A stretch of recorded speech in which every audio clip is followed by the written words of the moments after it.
assume that the majority I was- of like our viewer base is like pretty crossed over though. At this Yeah, point, but a right? lot of it, but some, some comes from other stuff. Let me see if it's on my channel now. Well, pull it up. Let's see if it's on. Because I'll just get a notification that Jason's Garage is live. Yeah, it may take. No, yeah, it's No, on. it did. No, it did. Yep. It's on there. Yeah. So there's my Cool, channel, man. Ken's channel, and Jason's channel. It's all the Yep. multi-channel universe right now. Yeah. That's pretty cool. Yeah. I just don't have a picture of my red truck behind me. Throw up the S10. Yeah. I don't know if I have any pictures on this new. Yeah. Go machine yet. into your settings, and you should have a background setting. Yeah. Let me see. Yeah, Jason's notification just hit. Yeah. So that's pretty funny. Very interesting. Mm-hmm. Let's see. Yeah, it's the Red Truck Mafia. Yeah. Right. It was the Red Ranger. It was going to be the Ranger Mafia, but we could put in the red S10. Here, let's try this one. This is a pretty badass car right here too. Let's see if it, And then here's Mr. Slow. Mr. Slow. What's up? I gotta title this thing. what's up, Levi? Oh, living the dream. Oh, you put a shirt on? Yeah, Yeah, I had to. chicken. Nobody wants to see that, and I really don't want to see that. I had to put my Yeah, hat on because it's my on the hair was. show. I looked like. Oh, boy. Uh-oh, I got. Yeah, unfinished project. It's weird that the chat isn't blended, but we're gonna try and get everyone's. That You know. is the only downside. So Yeah, that far. is. I'm gonna have to leave them a comment. They should blend our chat, because now we got 4 channels going. Yeah. Oh yeah, I didn't think about that. Mm-hmm. Might have to turn on Demon's Yeah. Yep. It's funny I can go through and give your guys' channel a like though. It's hilarious. Yeah. Hopefully, And then this Landon, works. Landon and a couple people that just popped in. This is a multi-channel. This is on. You getting it on your channel too, Dylan? Yeah, I started it. I don't know if it's working. Oh, let's let's take see a if look. Dylan is working. Let me pop up. Where's your face? I'm right here. Oh yeah, Levi's. Yep. We're It on. worked? We're on 4 channels. Yeah. Hey, Brooke. Hey. Hey, Yeah. Brooke, you're on 4. You're on 4 people's channels right now. Yep. Levi's live. Art's live. Jared. Yep. Everybody's live. Well, That's she's live. usually on Dylan's channel, so she's used to that. Yeah. So Levi, you have to turn your collar down. You look like a fresh dressed. So everybody that isn't subscribed to Levi, make sure you There you go. Put the, Well, yeah, there a you greaser go. now. Subscribe to these guys Yeah. over here. These guys. Yeah. These guys, all these guys. Yeah. But what's the nice part is hopefully we get all the combined hours because now there's 36 people in the chat. Holy crap. Nice. Yeah. So the goal is Right there. we're gonna work this out, make it work. I want to do a tour. We get get 4 channels in here, and you get 400 people on at once. It'd be mayhem, but It would be mayhem, but if I'm glad it's your It's always- nightmare. if I got to pay StreamYard every month, it better be mayhem. yeah, better be worth it. Hey, free content. Yeah, exactly. Right. I was So all curious when about you it post, 'cause- it shows up. It shows up in the blended chat on my page. Mhm. Yeah. And And if you can it's- see everybody's chat through StreamYard. Yeah, I can see everybody's. Yeah. Oh, you can? Looking Oh, at- yeah. Oh, Yeah, I'm looking. Yeah. Okay. Mhm. Oh, okay, Comment cool. on that. Everybody. Wow. Yeah, Yeah. yeah, we can see it, but if like they're just like on your Jason channel, they just see the chat from your channel, I think. So that's what I'm trying to get everybody in here. Who's our mods on here? We got Don. I don't have any mods on. You might have mods on Okay. yours. I had Don. That's yeah. Yeah, I don't have any mods on. So if it gets out of hand, I may have to. I don't have a mod. I'm too small. The channel. Right. Oh, you're never too And then- small. It does. I had a Yeah. mod when my channel was your size. That's Don was cool. my mod. I like that. Don was the mod. Or Don. Scarlet for Hey, Akuda. Scarlett, what's up? The green. Let's the crazy begin. Yes, it's a multi-channel, 4 channels all at once, going to 4 different places in the universe all at once. Don't you got homework? Yeah, but this is No, she doesn't have. She has to watch. She chatted in. She doesn't have to do anything else. So, Turbo Tom, you are now a mod on my stream. So, congratulations, you made. Big Oh, time. okay. He's always Hey, here. Tom. He's a good Yeah. candidate. Wrench me unfinished project. If I knew how. Wrench you? It's a new one. That's to make him a mod. Oh. I don't know how you do that. You gotta go to your Unfinished. actual live, and then there's a little Yeah, button next to and your then- name. Click it. They have to comment on your live, and then you click the 3 little dots, and then whoop, they have to comment on your live. Interesting. Oh, there you go. You're right. Doc. This comment is on a guest. Oh, this comment is on a guest destination. So okay. Oh, that's cool. So what you'd have to do is It's on unfinished somebody project. Got to else's. go over to my channel and make a comment, I guess, and then we'll make him on. That's all you gotta do, brother. Oh, okay. I didn't know it was that easy. I'm a mod on 1 channel, my brothers. That's it. Oh, okay. That makes No, actually, no. I think I'm a mod on ASOs also, but hmm Put something behind he it. hasn't been on much. I hope he's okay. Yeah, y'all got green screens. I'm here with a gray wall. JB, that's why I tried to find a picture of the truck, but This is just Yeah. background, so that's Yeah, why it looks like my head's on click on fire at certain angles. setting button in StreamYard at the bottom, and then go to virtual background and just pick whatever you want. Oh, So, yeah, so whatever picture you want, that make sure Brooke knows what's on your computer before you go in looking at your pictures. Uh-oh. Ah, a bunch of garbage cars and trucks. Yeah. Oh, I That's got it. I don't really have anything. Oh, maybe I do. So how was everybody's Turkey Day? Oh, dude, It was good till the day after. I ate so much food. We didn't do our Friday Thanksgiving was until the only Friday. day I got real potatoes because So, nobody knows okay. how to make real potatoes. There you go. I That didn't work. Okay. I made real potatoes, and I learned a trick about mashed potatoes. What's You that? don't peel them, you don't cut them, you boil them whole. And then you take one of your cooling racks for your cookies, the mesh ones, you put it on top of a bowl, you cut the potato in half and just go, and then peel the skin off. They're already cut in the bowl. Works freaking perfect. There you So go. I like mashed potatoes, as you can tell. I mean, Yeah, He likes instant ones. You, I mean, I was raised on instant ones, dude. Ooh. I Instant clicked on the ones is- 3 buttons, and all I got is put user in timeout and ban user, which we don't want to do. Well, I think make one instants mod. are nice because they take like 30 seconds. Yeah, true. They make microwave ones now that are, yeah. I mean, I mean, anything worth doing. Let me you know? see, John. You can't wait for the 5 minutes for baked potato in the microwave. no. Lazy bum. Usually our dinners consist of pizza and chicken. So But Oh, okay. if I'm Saturday cooking, night we cooked and we had steak, baked mac and cheese, and mashed potatoes. which was very good. Yeah, JB, if you weren't busy working, you could put your red truck up on here too, and it would be, and it's a full moon, so it's full moon red truck. Yeah, the full moon. Need to be shorter. They can't see my car. I wonder if I We can can see adjust it. that. You just can't see the front wheel coming off the ground. That's what I want. That's the whole picture. Yeah, unfinished gang's all here. One-eyed cat, Scarlet, finished Oh, project, look, there's Pearl. dog, JB. Mohawk popped in. Hello, sir. He's The best screen. one of on the link channels. Turbo Tom. Really? And what? Nobody made pie, Tom. What kind of Thanksgiving are you going to? You gotta have pie. I didn't really I get rid of all your family. Buy that cat Rato. and get some pie. I gave that Okay, cat a mean. bath. You You're did? brave. Yeah. Yeah. I don't. That cat we got it. You can't even touch this cat. That's the most antisocial cat in the world. She did absolutely amazing. Better than I thought she would. I come out Thank you. unharmed. And Colleen's on Damien's computer. Okay. To Hey, tell me, bravo. she should probably tell you about the straight jacket she had to put her in. Okay, well, Yeah.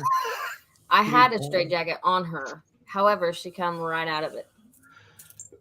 Brian's here. What's up, Brian? I got Right. something worse than no pie It's a though. very good one. Worse than no pie. My buddy said his girlfriend's family had no deviled eggs and no stuffing. I What? don't like No. stuffing. I could do Hey, without that. that's a good Thanksgiving for me. Nah, you deviled eggs. Nah, all bruh. day. I gotta have Yeah. deviled eggs. My sister-in-law makes the best deviled eggs. So yeah, that's, Well, it's that's not- her job. it's not the Deviled food. eggs. It's not the food; it's the smell after the food I Yes. mean, from the family members. you ain't wrong. They all. I mean, turkey makes you fart. So you know. We Oh. didn't have turkey at our one. Yeah. First We responders. had baked chicken. So my we cat. we ordered turkeys to be just pre-cooked, like they They cook were them for already you done. and you like- pick them up. yeah, They get there an hour before Thanksgiving. They're and they have frozen. 3 frozen turkeys ready for you at 10 Who a.m. pays $100? $60? Was it 60? $160. Okay, yeah, for 3 turkeys to be cooked and prepared, and we got 3 frozen turkeys. I I'll mean, get your money back. yeah, I don't know how that got miscommunicated or what. It was Kroger. Okay. Oh, Barrows is here. So good. Barrows, got a question. Since apparently you've done this before, we're doing a multi-channel. You're watching 4 different people's channels right now. What do you do? Yeah. Now, who is it? Someone said you. I think it was Tom said you did this before. How did that work out for you? So far as hours and who gets the views and all that kind of stuff. Or we could just wait till tomorrow and find out. But you know, since you've done it, Figured out. keep it worked out for you. Yeah. Shaving a cat? That's a few comments behind, but Yeah. Yeah. What are you shaving, Don? And yeah, that's why it was a struggle. Why on earth would you shave a cat? What kind of where are we going here? Yeah. It's I like- right. It's a Monday. Yeah. Edward, Mega Monday with four channels doing the same thing at the same time. So it's working out pretty good. Kind of interesting. Yeah. yeah. And then See, Brian, you need to jump in here on your shit break, and you'll get some watch hours. Hopefully. yeah. Oh, Yeah, shit, Slant Daily Garage is here. yeah. What up, Uh-oh. buddy? Shane? What's his name? Shane. Right? Oh, Shane from Slant Daily Garage. What's A up? place where I can listen. Oh, Yeah, Shane, what we're Oh. doing here is do a new StreamYard thing where you can people pop in and get streamed on their channel too. So we have 4 channels doing the same live at all the same time. So you have the sound on mute, Ada in a place where I can't listen. Oh, okay. Yeah, I think Brian is correct. I can't see all the comments on my. No, I'm trying to keep up with them, but Here. they're flying in like They're, crazy. they're going fast. Yes. There's a lot of people. See in him on Tim the there. Winter's here. StreamYard What's up, side. buddy? I can see every chat that comes in. I'm pretty sure. Yeah. On Yeah. StreamYard, you can. No If you're problem. over here on the YouTube side, it's only what's on my channel. Oh, I see. Yeah. Yeah. You got to come Like over. to JB's on mine, Mohawk's on mine, Brian's on Mhm. mine, Don's Mm-hmm. on mine. Yeah, I guess to Gross. kind of clear up the confusion, you could have someone be the host, and that's the channel they would Yeah, you can see them all, right? comment Yeah. on, I guess. Well, I Yeah. mean, this is what we're trying. We're trying to get B hours, Ken hours, Jason hours, you hours. So I need you know, a lot. yeah, if you want to be Grand Poobah, then it kind of takes the fun out of it. So this is, I think, Yeah. enjoy the chaos. You know, Don't be a party pooper. So we the got host gets the most, and the 17 host on, you can see more of the chat, but it gets 17 on confusing for Doc's, everyone else because chat's 7 going. on Ken's, Okay. 13 on mine. Yeah, there's 37 people in the chat right now. Yeah. You got See, 700. See, you can see all of it, Doc, because you're the host. Yeah, and You it's can see everything. That's it's called the pretty cool. multiverse. Yep, that's right, Landon. What is the Ranger versus Camaros? Well, Ranger- yeah. that's supposed to be my. I have a red truck, S10 also. So, but I couldn't find a picture of it, so I just Mm, put that picture up there. So, Mini truckers unite, man. yeah, Glenn. Right. Yeah, Glenn Nickerson. Yep, Rangers versus Camaros. Well, versus let me see if I can. Wheelie making Lagunas. You know. that. Or Yeah. Yeah. Where are my comments showing up at? Depends which channel you're on, Ron. It just says you're linked, so you're either on it's not on mine. on Ken's Ron's on my Jason's- channel. Yeah. Yeah, he's on mine. Okay. So when you go to private chat, do you see anything? Because mine has nothing. Even I- when she commented. No, the only No, private there's chat no- I got was earlier from Ken, but that's I have Yeah. nothing now. Yeah. Yeah, I think that's literally just for us to talk in. Like, that's for Oh, all That's yeah, all it's of us just that for are on the- here yeah. right now. Like we I can got send you. a message. Like, Yeah, if you're babbling, I could, quietly say "shut the fuck up," or, yeah. I don't see that message yet. Yeah, everyone in StreamYard should be able to see all the chat. Yes. But like I said, we're trying this out first. Maybe there's a setting for it we missed, or maybe it's just something I got to complain to StreamYard about. Now But you we'll should be try able to that. see one, Dylan. Yeah, but first responder. What size turbos you guys running? Lucky. Not Yeah. large enough. Man, what you Ken? doing? I had a GT45, which is like baby's first. Everybody should start off with a GT45. Everybody. But then right now I got a 7875, an eBay 7875. Same which is way thing. better. Spools up way faster, makes a hell of a lot more power. Like just it's all right. And it's half the size. I forget yeah, it's way smaller. I got her pair of bibs. For me, baby. I just have a Borg Warner I S480. see. Like him. I Yeah. have a pair just like that. Jason doesn't have a turbo because he wanted to be a girl with his Ricky's S. in going sledding. So Barrow's has Yeah, hey. Santa's, I told Santa what I wanted this year, all right? Oh, okay. Well, you know what you can do, Jason? If Santa comes through, just put your computer back in that little box and send it back. Yeah, I'll have to, won't I? Yeah. It'll come back with a turbo. too. Hey, I know where to send it. Yeah. Yeah.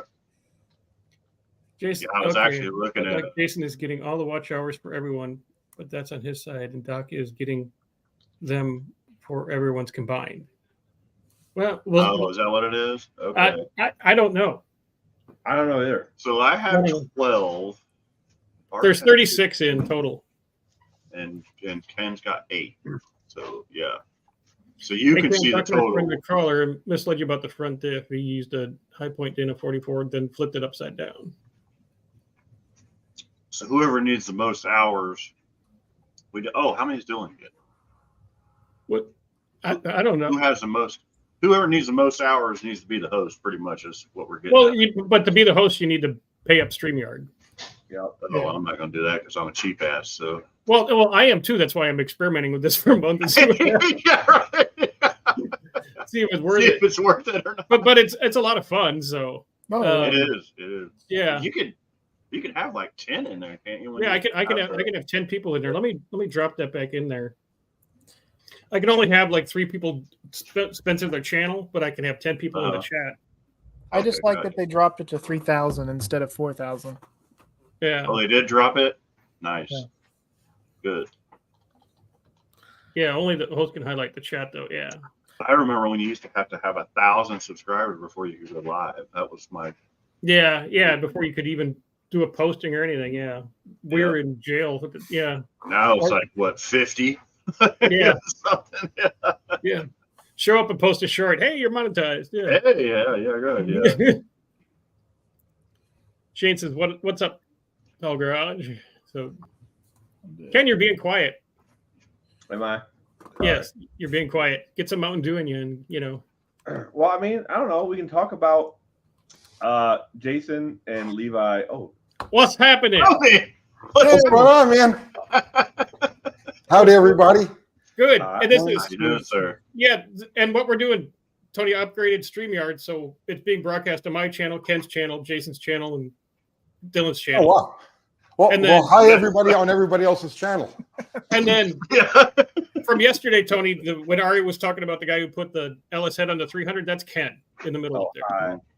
Oh, you're the guy who's doing the LS. We were just talking about that last night. That's me. Yeah. I was telling him that reminds me so much of like the 70s comp eliminator because there were guys doing that all over, all mixing and matching components like that. A lot of people were running inline 6s. It's very cool. Have it running yet? Well, it's mechanically sound, so it turns over. The valve train moves up and down. Everything on that part is good. Now it's just wiring it up and getting it fuel and spark and making it run. What are you doing for water circulation? So basically the water jackets lined up for the most part to the 300 block on the LS head. So Okay. that was good. I just put I cut a hole in the front of one of the head, and I just put a thermostat in it, so it should flow up and come out the front. And So all right, so I got a question now. So you put this on a Ford block, yeah? Yeah. Okay, and the Ford is 4 bolts per cylinder. Yep. The LS is 5. Well, it's 5, but one of the perimeter bolts, it really, and there's 2 versions of it too. So the 5 bolts are on the later stuff, like the LS9, the LS7. They had a newer designed head that had an extra bolt. The truck stuff only has 4 main bolts though. So Really, it's not the same pattern as as a small block Chevy. it's like they changed it a little bit. Yeah. Mhm. Really? And the inner bolts are really small. They're only like a little Right. 8mm Yeah. bolt. And Yeah, just to pinch the side of the block. Yeah, Right. yeah. When are you going to have it running? And Well, what- I'm hoping more- by wait, the year. why don't I have a red?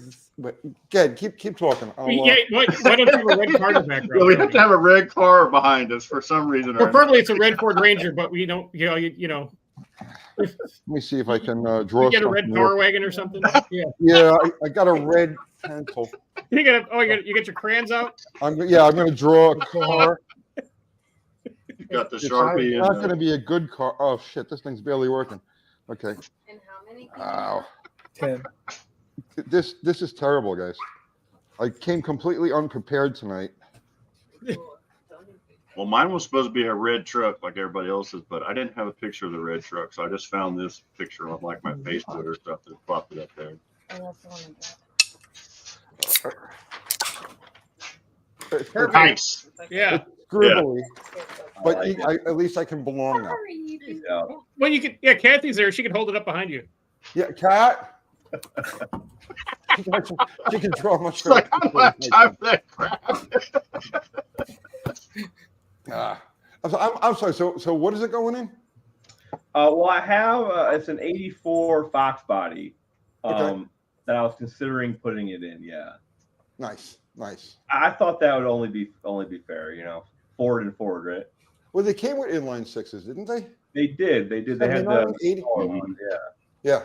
Yeah, they had the shorter block inline 6, so that one's going to be maybe protruding a hair. Oh, you don't know hood. Hoods are for the No, white they- man. We don't need that stuff. The 300s fit in them. I put a 300 in one before. So yeah. Oh, they fit in there. Yeah, you can get them in. It's just Ken's it's going to have a little bit different head on it than what. Yeah, yeah. It might It's run probably a lower head than that big 300 head. Yeah. Yeah, it might be. Oh yeah, the valve cover's a lot shorter. Yeah. So what were you guys talking about before I dropped in? We were just trying to figure out this whole live This whole multiverse thing that we combo. started tonight. So all of you guys are broadcasting this on your own channels? Yes. Yeah, That's cool. That's cool. I didn't know you could do that. It's a new StreamYard thing. we didn't either. My Ted asked, I paid up for the month to try this. So before you could have like 6 people. Now I can have 10 people on screen and broadcast mine plus 3 other channels. Can we get like 3 more on here? Well, yeah, I put the link up, and Doc's going to make us send him all $5 this month for the. yeah, Well, I'll kick in. Right. yeah. Put the link. I mean, Shane Polito is in here. Tavo is, Tavo Shane can't is here? have a And computer. Tavo's all right. Well, then we're a good company.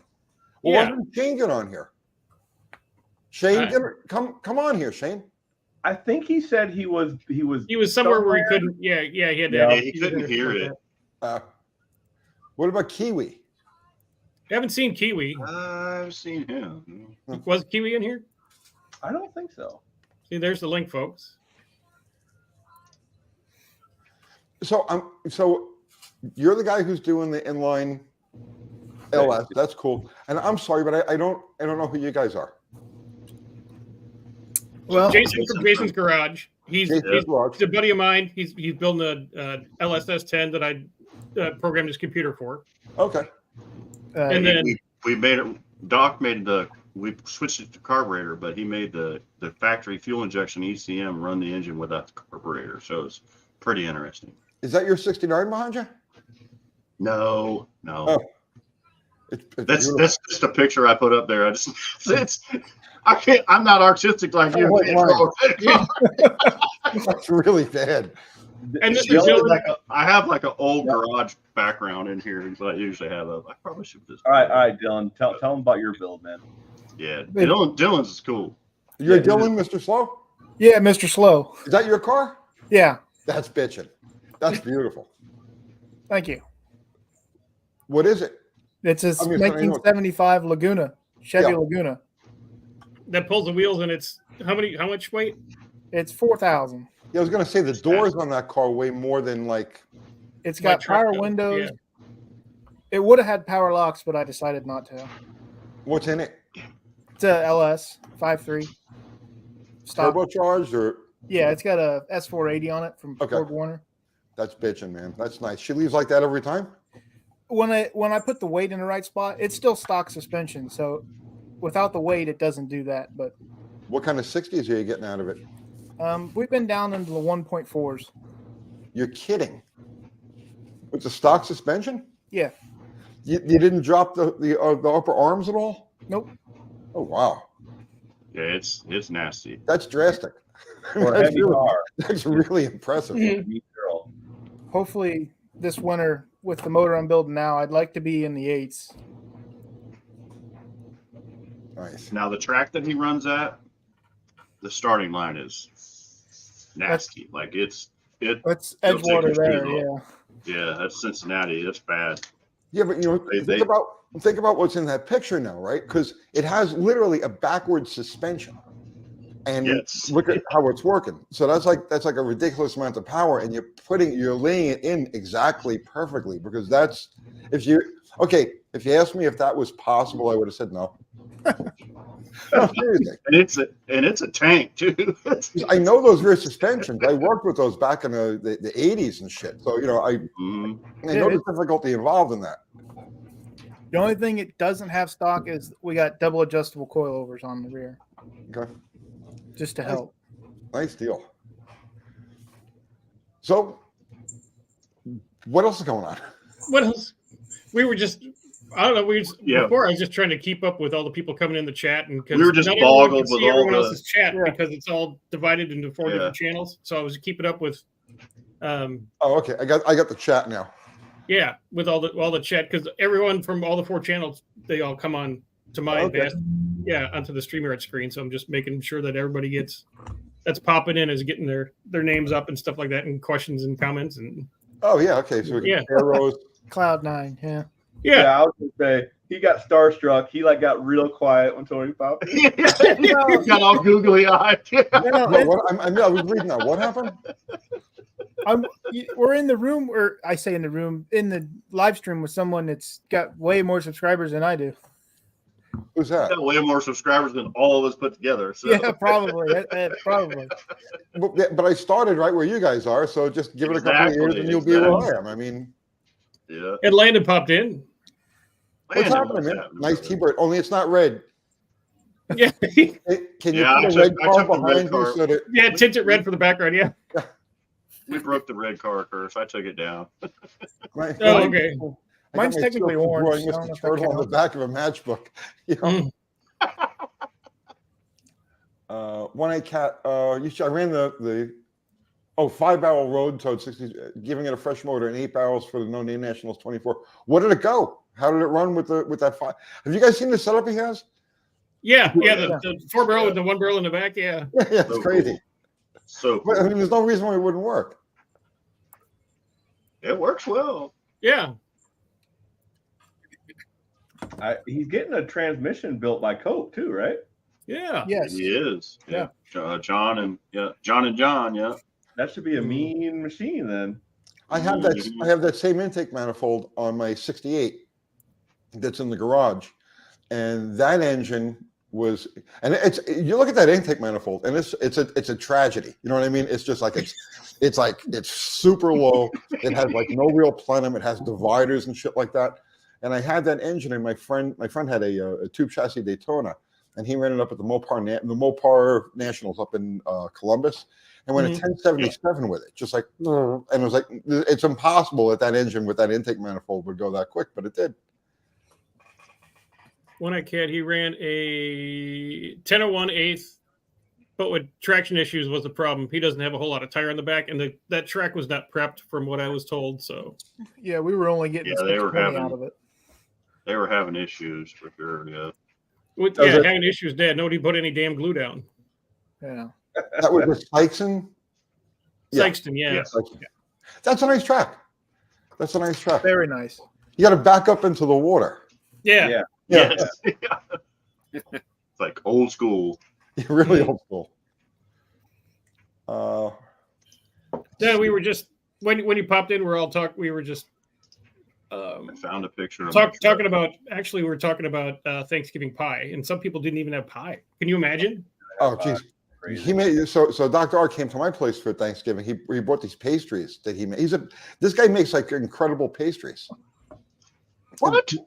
Really? Oh yeah, well Oh, yeah, yeah, no lie, man. No lie. The cat is out of the bag now. yeah. I can. Yeah, I should probably have a cooking channel versus a car channel because I'm probably better at that. But I would watch. Here, I found a picture. of the oh, truck. there you go. Yeah, you got this. Hey, I need there we shows. go.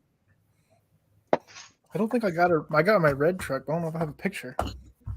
Tom All right, got Tom. already. He's in the middle of his Tuesday, so Take it Oh, easy, yeah. Sabo. He's thanks, I was thanks, trying man. to find Thanks for that. coming in.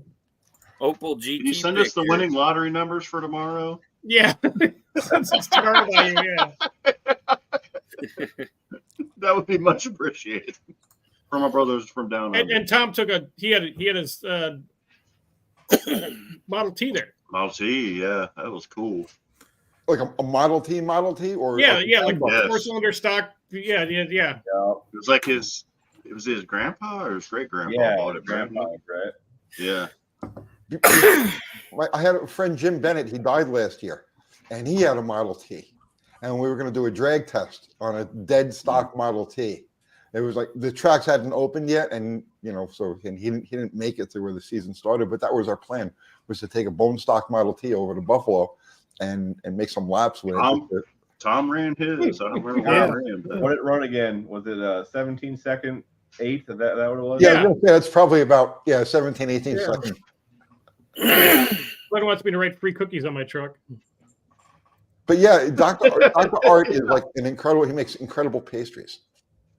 But you haven't had Tony. You haven't had any of the cookies or the tarts or there's all kinds of stuff. So yeah, Patrick's wife makes cookies that are. I was Oh, just my going Oh, to they're say. great, Jason. I was Yeah. just going to say Patrick's wife and him need to exchange recipes, I guess. yeah, Patty Tom makes some mean cookies. he went through the gates at 38 miles an hour. There you go. That's Three- rocking. That's rocking.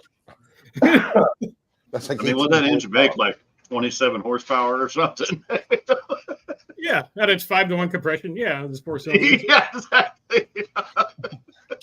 Kathy ran Mrs. Landy, which is it's a 64 Dart with a 170, and she brought it up to I don't know, one of the tracks around here, and she ran a 22-second eighth mile with it, which was like wow. flat out for that car. You know what I mean? And so she made a couple of runs with it, and it was like it was all right, but then she lined up. She actually went into brackets, right? So she lined up against an Oldsmobile Bravada that was dialed in at like 18 seconds, or whatever. It was like some ridiculous. These are eighth mile times, right? And it was literally the most exciting drag race I've ever seen in my life because they both. Because it took so long, you're like, come on. Oh, it was awesome! It was awesome. They both oozed off the start. Kathy got that out there first. She got about a 4-second lead on it, and then this Bravada starts hunting her down in slow motion. And by the time they got to about 500 feet, I'm standing up like, Come on. literally one of the most exciting drag races I've ever seen. And she lost because I misjudged on the dial. So she ended up breaking out. Ron English, you're wearing my t-shirt. Nice. Doing anything race. That's right. He's jealous. That's right, Barrows. Yeah, that Paul Hollywood wants to be me. That's what he styles his looks after. That's bitch amazing. Just gray and yeah. I know. So what happened to the guy with the T-Bird? Because I was just going to ask him about that. Landon, what about Oh, tell me Landon? about the T-Bird? Yeah. That's my 62 T-Bird with a 390. Stop. And then I have, Yeah, I have another one that's a 68. It's the first year 429 Thunderjet. Does it have that Landau thing on the seat pillar? My 68 does. My Yeah. 62 is a hard top. Yeah, I always like that. I don't know why, but just for some reason, like that's the thing that sticks out to me about those cars. That Landau thing on the With seat the pillar. little scribe on the seat pillar and the Yeah. wraparound rear seats. Yeah. It's just this little bit of extravagance that they threw at it. You know what I'm saying? Finished here. Yeah. It's not big Yeah, enough. Make my it bigger. 68. It's fully loaded too. It's got the little reflector in the back window that has fiber optics to tell you your taillights are working. Yeah, that and Got the the- Vet had the same thing in 68, Yeah. right? Yeah, Was it has 68 for the this- Corvette. Climate control. It has sport bucket seats. It has everything in it. Very nice. Yeah. Let's see, because years ago I knew a guy who had a 27 Buick Speedster replica up against a big block Chevelle. They gave him a 17-second head start. Nice. He just showed off by 50 feet. I like stuff like that. all the I oddball stuff. bracket Yeah. raced. I bracket raced for about 20 years, and I won more races, had more fun running the street car than I did my built-up, all-out race car. I mean, honestly, I did. See, I was born without the ability to bracket race. I have never made it past the first round of anything I ever tried. I just don't have. You know, some people have it, that eye tree coordination, and I had. So you go back to like 1983, 1984. I used to hang around with Butchie DiLorenzo and Sam Biondo, and Sam Biondo is the guy that literally invented the practice tree. I met Biondo about 8 months ago. He was a cool old guy, man. Yeah, I haven't seen him in at least 30 years. There you go. Well, I had the original version of that. Yeah. Yeah. Not in my back pocket. He made Go ahead, I'm that- sorry. He made it for his daughter Krista. She had a Monte SS. I had a Monte SS at the same time too. But she had a gray Monte SS, and she was a killer with that thing at Englishtown bracket racing. But I mean, try as I could, and I get good lights. I was okay. I was consistent, but put me in the car on the starting line, and I can explain it to you. I just don't have my focus is like in a different place. You know, it's like an autistic thing. You know what I mean? Where I'm more focused on the car than I am on the tree. I'm more focused on me than I am on and I can never Well, the whole pro tree always screwed me up because I was used to bracket racing, and then one time they decided we're going to do a 5/10 pro tree, no breakout bracket race. Okay. So you put a number on it, but I couldn't cut a light for shit on a pro tree because I was used to waiting on everything to come down. You know, I'm like, oh, I gotta go. Forgot, you know. But, you know, those 4/10 tree guys. I mean, they're just. Yeah. I No, see top doesn't matter. cars. 4/10, 5/10. My reaction times Yeah. are all over the map. I just Ugh. cannot bracket race. I admire people who can do it though. There was this guy Jimmy Difficult. Harrington who was a kid that used to hang around that whole group. It was like a cult of bracket racers out of Brooklyn, and Jimmy Harrington, he was a master, and he would run. He had a dragster. He had he would go to Englishtown. He had a ramp truck. He had a short wheelbase dragster that went on a ramp truck, and he towed a Camaro with that. So it was like a Super Pro Camaro, his dragster, and he would enter the ramp truck, the dragster, and the Camaro all at the same time, and run all three cars, and just hop three back to brackets, the yeah. stage lanes and jump from one to the other. It was really an amazing time. You know, I wish I could have participated with them, but I'm telling you, I was lost. And at the time, I was really more into street racing and trying to get into the nitro cars. Yeah, now guys just go and you can double enter one car in one bracket. Well, so they'll get in an electronics bracket, double enter that one, then they'll get in a non-electronics bracket, take the box out, Right. have it like on a pigtail, like a trailer pigtail, and you know they're running 4 cars with one car, so they're just running the piss Hey, out man, of this that's thing. the way to do it. That's the way to do it right there. You got to make rounds. Mm-hmm. The guy Sam had a station wagon that he would run, and he would never shut it off. His thing was as long it was a Chevy station wagon with like an old 307. It was slow, right?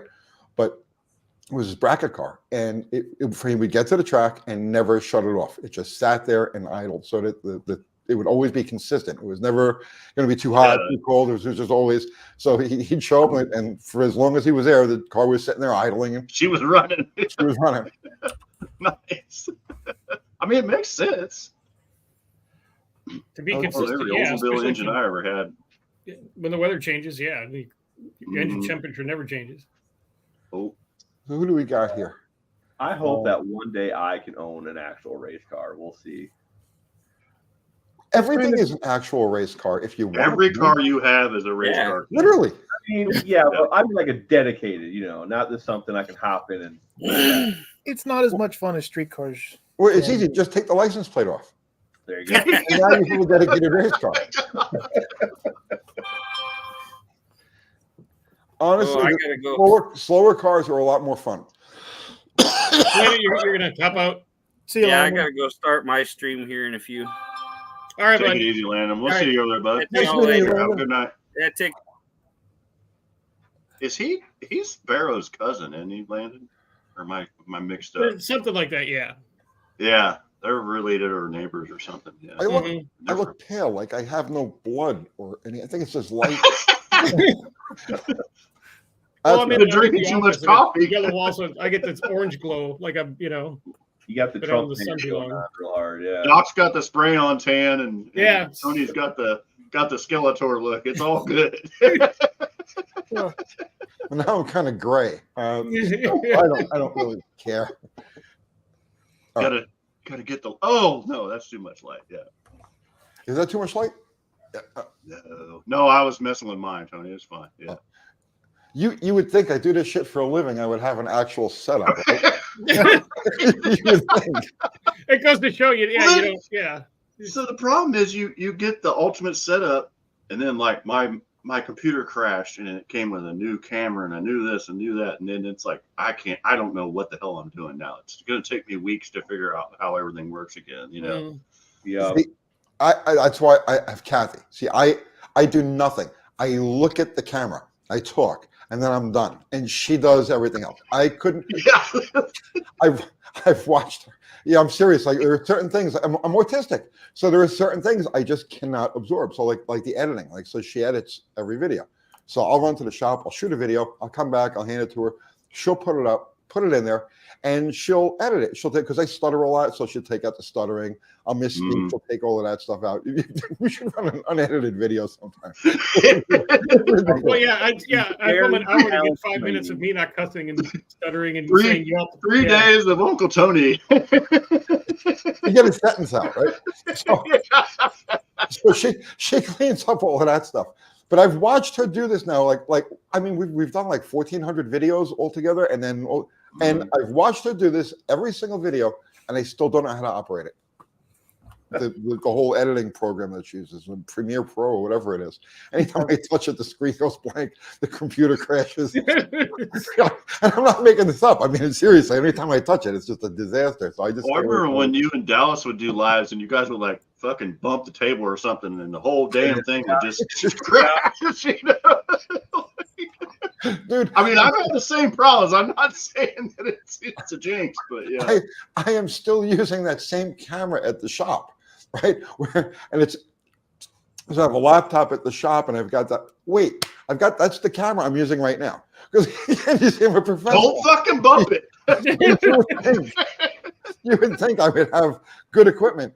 I got this camera. This was like a $30 camera, like 5 years ago, and was still using it. But the problem is, if you even move it just the slightest bit, if you sneeze too hard near it, it goes out, and then you have to reboot the computer and make it come back on again.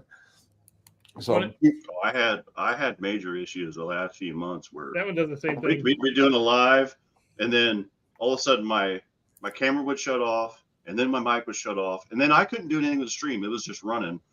Luckily, my brother was a mod, and he could go in and turn everything off or jump in there, and it was a pain. But now I'm getting better. Yeah, because you fought with that thing for months with the I did. volume and I'm everything. just Yeah. I'm a cheap ass, and it's like I don't make a whole lot of money doing this. So, but then I'm finally like, it just completely crashed, and now I'm getting ready to start my own business. It was like, well, I kind of need the computer now. So, Hey, which is why when you get something that works, you just leave it alone, like we all do. exactly. Like you don't, right? Yep. It's like it's okay. Just don't fucking bump it.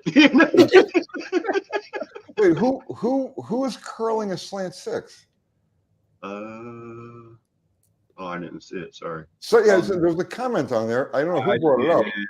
Yeah, when you Landon. Oh, who curls a slant six? Probably Landon. Well, he is. Barrow said he is his cousin. Yeah. Mhm. Yeah, Landon's a beast. I can't Unfinished do that. Projects got it right. I A can't guy believe- with curls and a slant six. Yeah. Don't let him get mad at you. Yeah. No, absolutely not. Yeah. Taste the power to rainbow. I'm just reading through the comments over here. Yeah. Right. This guy. Yes, I knew it was Landon. I knew it. Yeah. Put it back. Yeah, he's built like a brick house. That's for sure. So Glenn Nickerson says, "Put you and me together, and we'll have a creamsicle."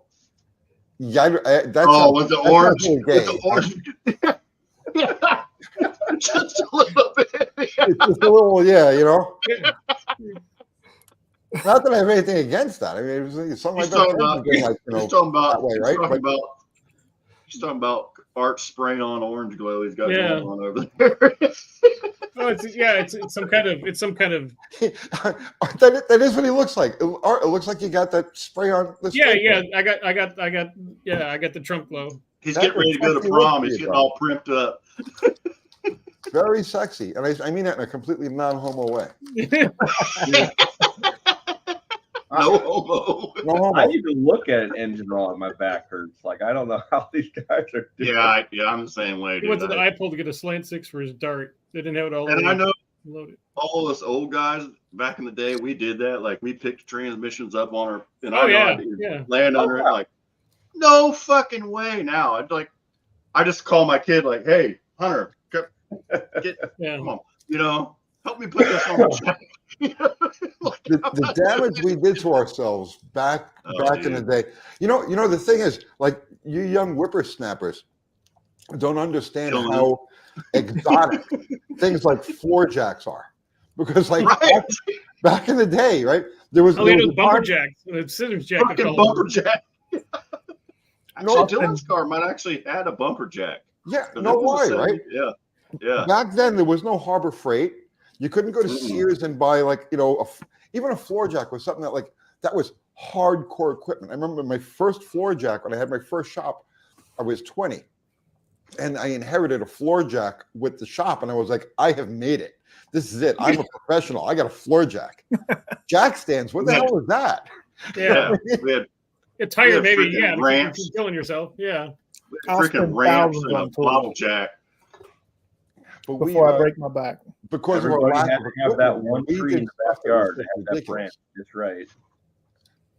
Looks like Rob snuck in here, Jason. He must be on. He's linked. He looks like he's on your channel. Oh, is he? I'm not even looking at my channel. Sorry, Rob. Dakota. brother. Dakota's here, behaving tonight. What's Now, how do you going go? on here? How do you go about timing out Dakota on this? He doesn't. I don't Um, do trolls, so he doesn't. No one messes with me Yeah. because I know where they all live. Actually, Rob can time him out on my channel because Rob is a mod on my channel and he's on my channel. So Yeah, That's well, why I he don't did have that. any of He's my over mods here. So yeah, if one of you guys could time him out, that would be great. the shoulder doing better, Rob. That's good. I had a tooth pulled on Wednesday, right before Thanksgiving. Lucky me. yeah. They were supposed to do a root canal Tuesday, and they go in. And they're like, "Oh, it looks like it's cracked, but let's just try it." And they started drilling and heard a noise. I'm like, "Nope." I'm like, "Fuck," Like I took off work for this crap. So but I'm a lot better now. Believe me, Like I would almost rather just have all my teeth ripped out and be done with it. My dad bought a I'm dead floor with that jack stuff. from Snap-on back in the 80s. I think he just paid him Oh, out. Don put him in. John did something to Dakota. I think he put Right. him in timeout. I had an impacted wisdom tooth for 19 years. It was ridiculous. And then finally it broke and we're all good. Came out, yeah. Yeah, this was just, I don't know. Pain in the ass. It's just getting old shit, you know. How old are Come you? along. We were talking about this. You were talking about this last night, Tony. With come along and 3 fence posts and a seatbelt, and that's how you took the motor Oh out. no, he stole stop signs. Remember that? Yeah. Yeah. We stole, well, it wasn't just me, it was the group of guys that we were with. And we stole 3 hacksaw 3 street signs and TP'd them together with chains. And then it would just go from guy to guy. And when you needed to pull a motor, you rented a come along. And and it was it. Yeah, because we did that like you said, that stuff wasn't available, man. And it was a commodity. It was very expensive, you A know. cherry picker? No, Oh yeah. That didn't exist. This was like more of that, like Smokey Eunuch had a cherry picker. Yeah, right. You know what I'm saying? I chopped I up a remember swing my- set one time, cut the ends off, put a piece of exhaust pipe through the middle of it, thick-walled exhaust pipe, and then use that to crank the engine out. The pipe was like bent I like this worked- by the time we were done, but it got the job done. I worked at a muffler shop and I made one. I made an A-frame that I could put a come along on. My granddad gave me like a chain lift chain or whatever fall? you call it. Yeah, chain fall. And then when I got done with it, I cut it down and I put swings on it, and the kids swung on it for years. There No, we had none of that stuff back then. And people today don't understand it. They take it for granted. Yeah. Even like engine stands, an engine stand was a big, I had to make an engine stand in high school at welding class. Well, Yeah. I remember buying an engine stand around 1982, 1983, and it was $100, which was a big deal in that. Oh yeah. Now yeah. you're cheaper than that today. Now, what's the inflation of everything in the world? You know what I'm saying? It's like you have to put everything into perspective. Barrows with the super chat. Thank you, sir. Appreciate that very much. So we got to split that 5 ways. Yeah, Yeah, I want my everybody, puck right now. everybody, yeah. No, that Everybody gets goes to 50 Doc for our StreamYard fund. Yeah. Not only cost me $23 for StreamYard for the month. Hey. So now we only have to give $4.50 each. Yeah, everybody's got to give me $4.50 instead of $5. Yeah. That worked. Hey, every little bit helps. Oh yeah, That's but true. actually, I You mean, know what? YouTube didn't pay me a lot for my ads last month, but I had people that I made videos for sent me like $400 worth of stuff, and then Yeah, you a were couple doing shirts and some Amazon links, and hell, it was worth the 5 hours a week I put into it. Yeah. Ads right now are crazy. I was watching your live this morning, and every 7 minutes was an ad. I swear to Really? God. This is Bombarded by ads. The whole This is thing. the time of year for ads and consumption. So yeah. It's Look- it's one of them necessary evils, and the thing is, Yeah. this time of the year, you have to make longer videos. You got to go between, typically you could knock it off between like 12 and 15 minutes, and it's a good sized video.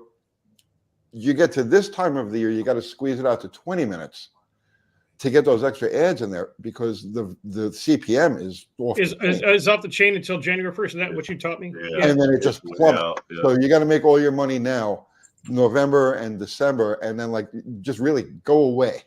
You know what I mean? January, just stop doing You it. take- Yeah, it just January falls off, off. Yeah. It's worthless. Yeah. And you never get used to it. We were just talking about this last night, I think it was. You never get used to it. Like I know January 1st is everything is going to just plunge into the toilet. And you say, well, I know this is coming. But then January 1st comes and it's like, Yeah. You're like, okay, now how am I going to pay the gas bill? Yeah. yeah, 2 weeks away from knocking over a liquor store now. Oh my God, what am I going to do? Like my old boss used to say, he's like, make hay while the sun shines, and then you got to Yep. squirrel it away, But we don't fucking do that,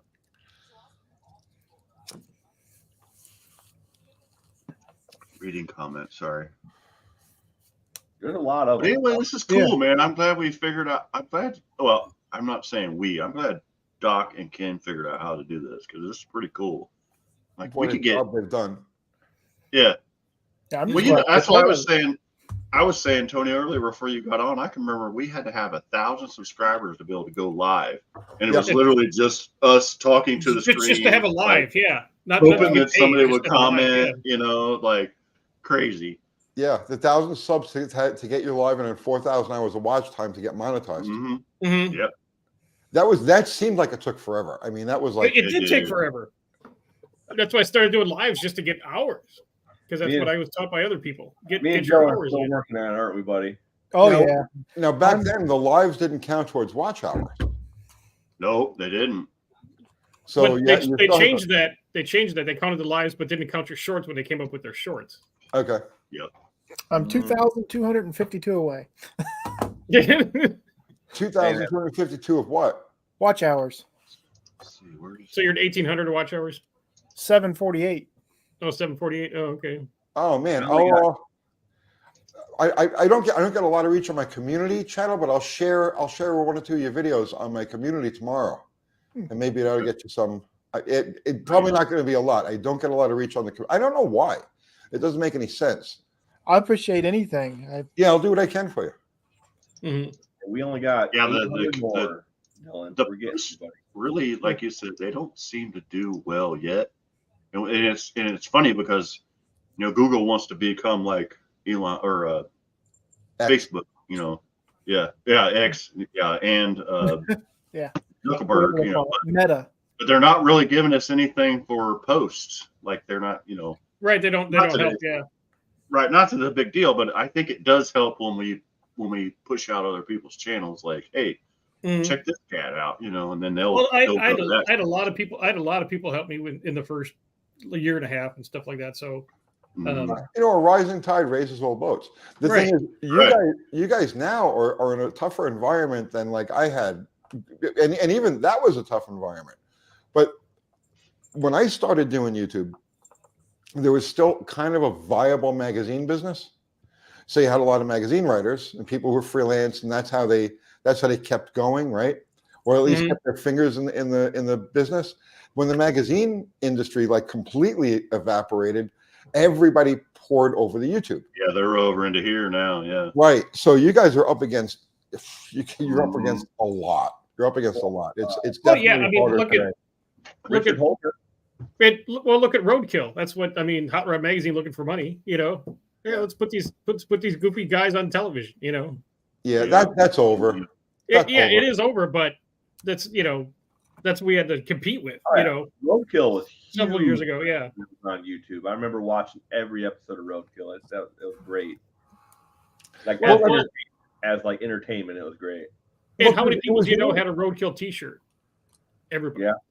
Yep. It was unique, and it was Right.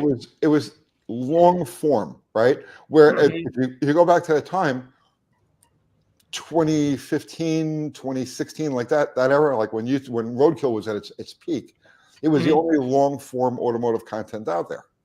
YouTube videos were mostly tutorials and the occasional, okay, well, let's get it running, right? But they weren't, but now you've got people like there's a whole tribe of YouTubers that copied the Roadkill formula. Vice You know what I'm saying? And they do it better. They Yeah. actually do it better. Mm-hmm. The thing that always bothered me about Roadkill was that it appears to be synthetic. Like Roadkill is a lie. You know what I'm saying? It's a Of lie. course it is. Yeah.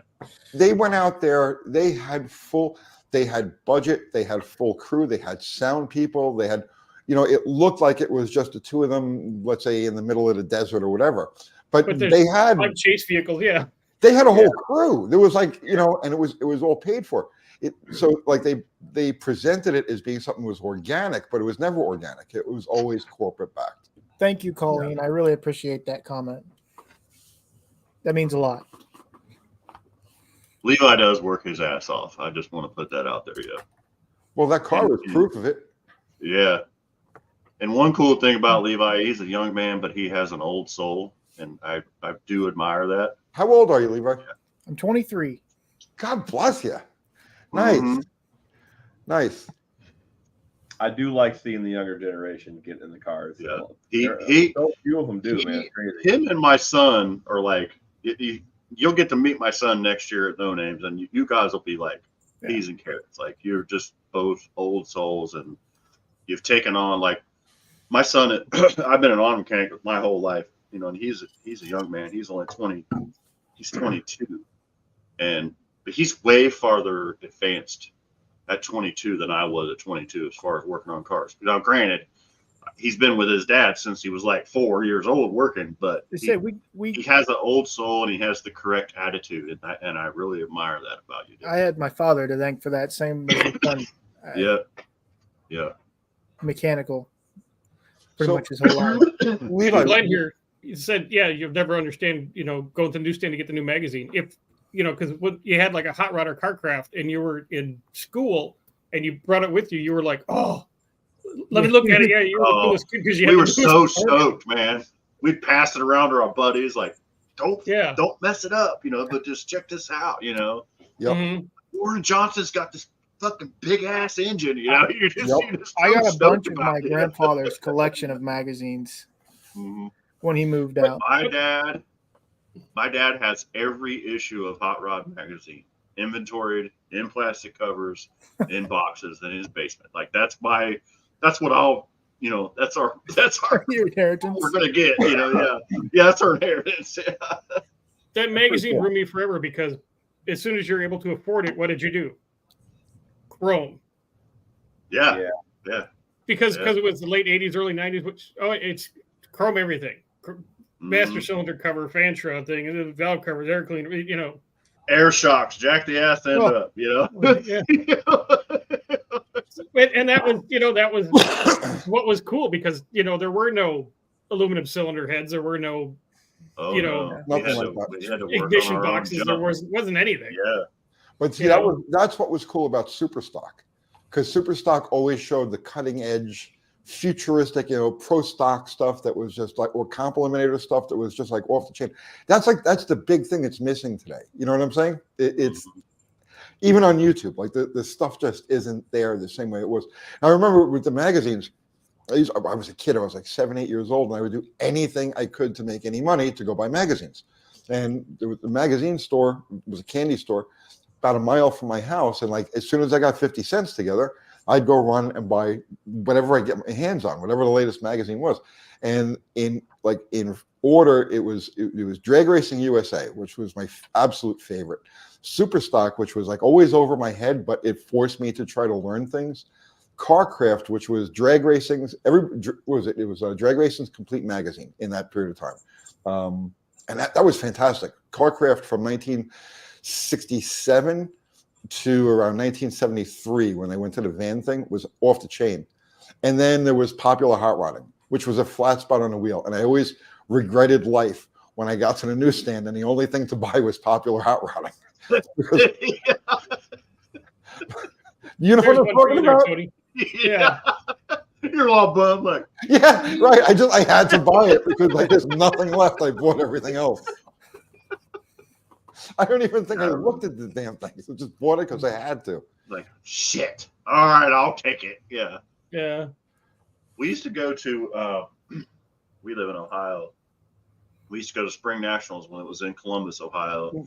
And my favorite class to watch was Competition Eliminator. I loved going out in the you had to walk out in the boonies because all the fucking fuel cars and everything were, you know, they were top notch in the, you know, in the main where the food was and everything. But I'd go way out in the back and look at the comp cars. Yeah. That was my favorite cars to check out because those guys are the ones that were trying all the weird shit, you know, that like Ken's doing now. And, you know, What I miss is modified.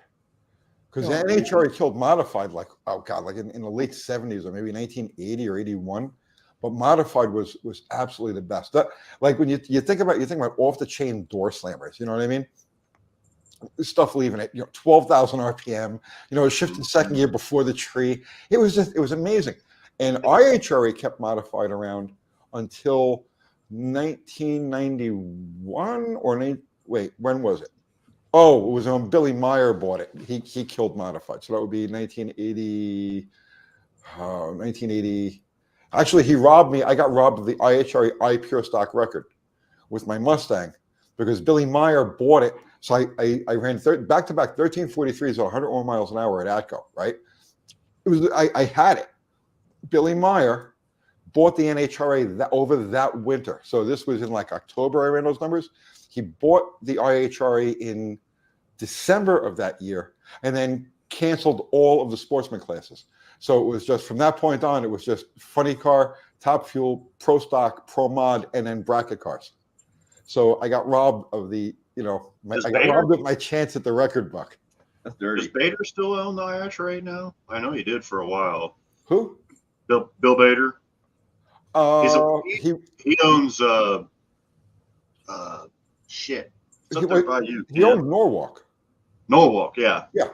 And he was like 51% owner of IHRA for a while. I don't know if he is anymore or not, but I only met him once. We got booked in with the funny car at Norwalk. What was it? It was a such a long time ago. But it was a nice track, and I remember the whole experience as being like really cool. The cool thing is you can buy the pound of ice cream for $1 still up there. And At Norwalk? It's cool as shit. Oh, yeah, it's cool as shit. Yeah. I haven't been since I was little when Dad went and raced. So What was really neat is down past the finish line on the left side. That was where you all camped. So you could literally pull your camper right up to the freaking finish line traps and just sit there and watch cars go down. It was so neat. Dylan, you said It's a big ass track. You said you're going to put your car into the 8s, right? I'm getting low 8s. What are your plans to do that? Like, what's the moving forward? What's the plan here? What are we doing? Well, right now I'm putting a forged bottom end motor with a stock crank together. Same upper end of the engine is going to be all the same as it was before. Same set of heads, valve springs, all that stuff. But the forged rods and pistons is really what it needed. I mean, so you can put a little more timing in it, be a little bit more aggressive. That, and we'll be adding lots of more fuel and a lot bigger turbo. Very cool. We'll be going from an 80 to like a 94. And what kind of mile an hour are you turning now? It went 147. Oh, jeez. Did you keep an air out from underneath that thing? No, it's pretty tall. You better start thinking about that if you're going to go much faster than that. 155, 160 like that, a typical car like that will really start to get light. Quick. Yeah, like before you know it. It just, Even I'm sure it starts to feel light to you, right?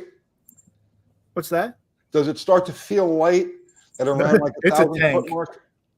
Yeah, don't underestimate it. It'll happen like all at once. The car just gets light and you feel it drifting around.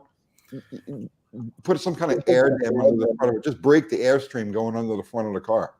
I'll have to try that.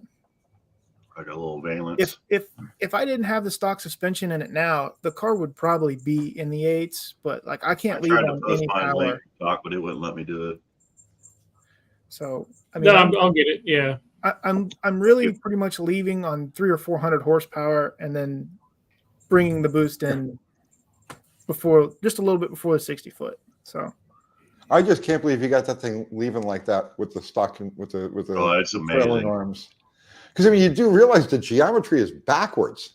yeah, it's horrible. The instant center, it's a mess. There is no instant center. It doesn't. Yeah. exist on that Behind thing. the bumper. Yeah. That's right.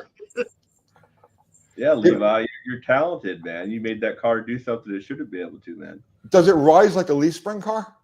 With the new shocks, yeah, it does work properly now. No, it's supposed to squat No, you don't want squat. on a you want- trailing. Well, think about it. You got a 4-link. Yeah, You want that thing to squat. You got it rising like a. I mean, it's working for you, but you got it rising like a leaf spring car. If you take those top arms and you drop them down about 4 inches, now you got an instant center, and the car will squat on the hip. we're trying to get it to pretty much compress like barely any, and then extend like a radial car basically. Okay.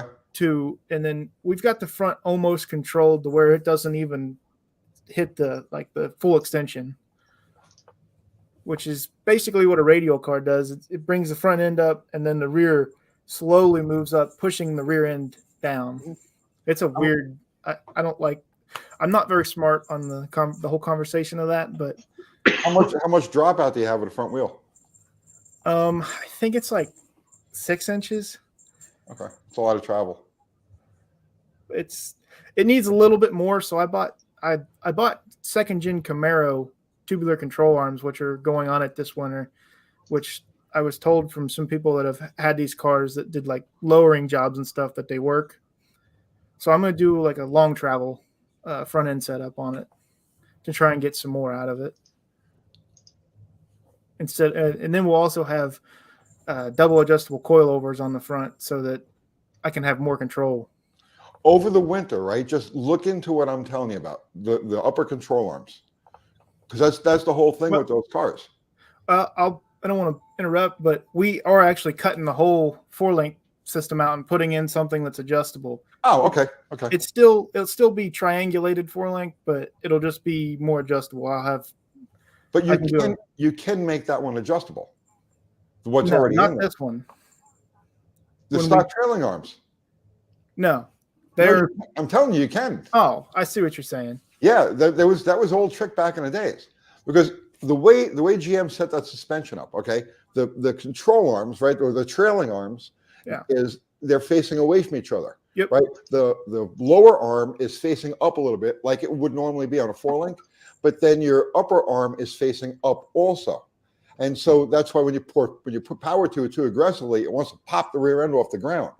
Yeah. So by taking the front of the upper arm and lowering it, you actually turn it into a 4-link, into a proper 4-link, where you've got an instant center, and you can actually adjust it from that point too. That's what I'm saying. For your car to do what it's doing there, bro, you've got your. I mean, that's amazing. That's what we did with the Mustang. We drilled a hole 2 inches lower where the upper arm went in, because that was about as far as we could go, and dropped it down. Big difference. Night and day, Huge right? difference. Yeah, the metal boxes and stuff. Yeah. I may try that before I cut it all out. Small changes, I'm telling you. You should, man. Yeah, it makes a big difference. It hurts me because it's a full frame car still. I mean, everything on it's almost stock. So I hate to cut it apart. That was the problem. Yeah, and you shouldn't, because you have all those extra cross members and stuff under the frame to stiffen the frame. Oh yeah, it don't you twist should just much. drop. You should really try just dropping those upper arms down. We are are having. having. If you grudge race the car, that people are going to look at that. Like, you know what I'm saying? Yeah. I mean, they're sizing you up. They're gonna look under your car and shit. And if they see stock control arms, it gives you a big fucking advantage. Yeah. You know what I'm saying? Yeah, they're gonna think it's slow. Yeah, right. I mean, I would that package that you have there, bro. I mean, if you're in the right place, you know, like you could clean up with that thing. You can make a lot of friggin' money with that. Yeah.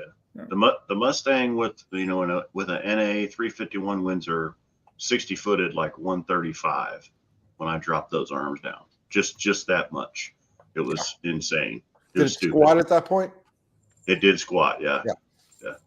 Yeah, like I said, But it didn't. The problem it really had was it would roll over on that right side, which they all do. But once I did that took a lot of it out. But we did put a sway bar on the back of it, so this is like that too. I had to put an anti-roll bar on mine because it looked. I mean, just turning like to get off the track, the car would like hike up. It was such an odd feeling, and the way it looked was even worse. The frame's so long on that thing; it's got a lot of room to articulate. You think about it, you've got exactly the same architecture that makes for the G-body shuffle. It's just spread out over a bigger distance. It does, exactly, yeah. It looked weird when it left before we did the anti-roll bar. Have you run that thing no prep at all?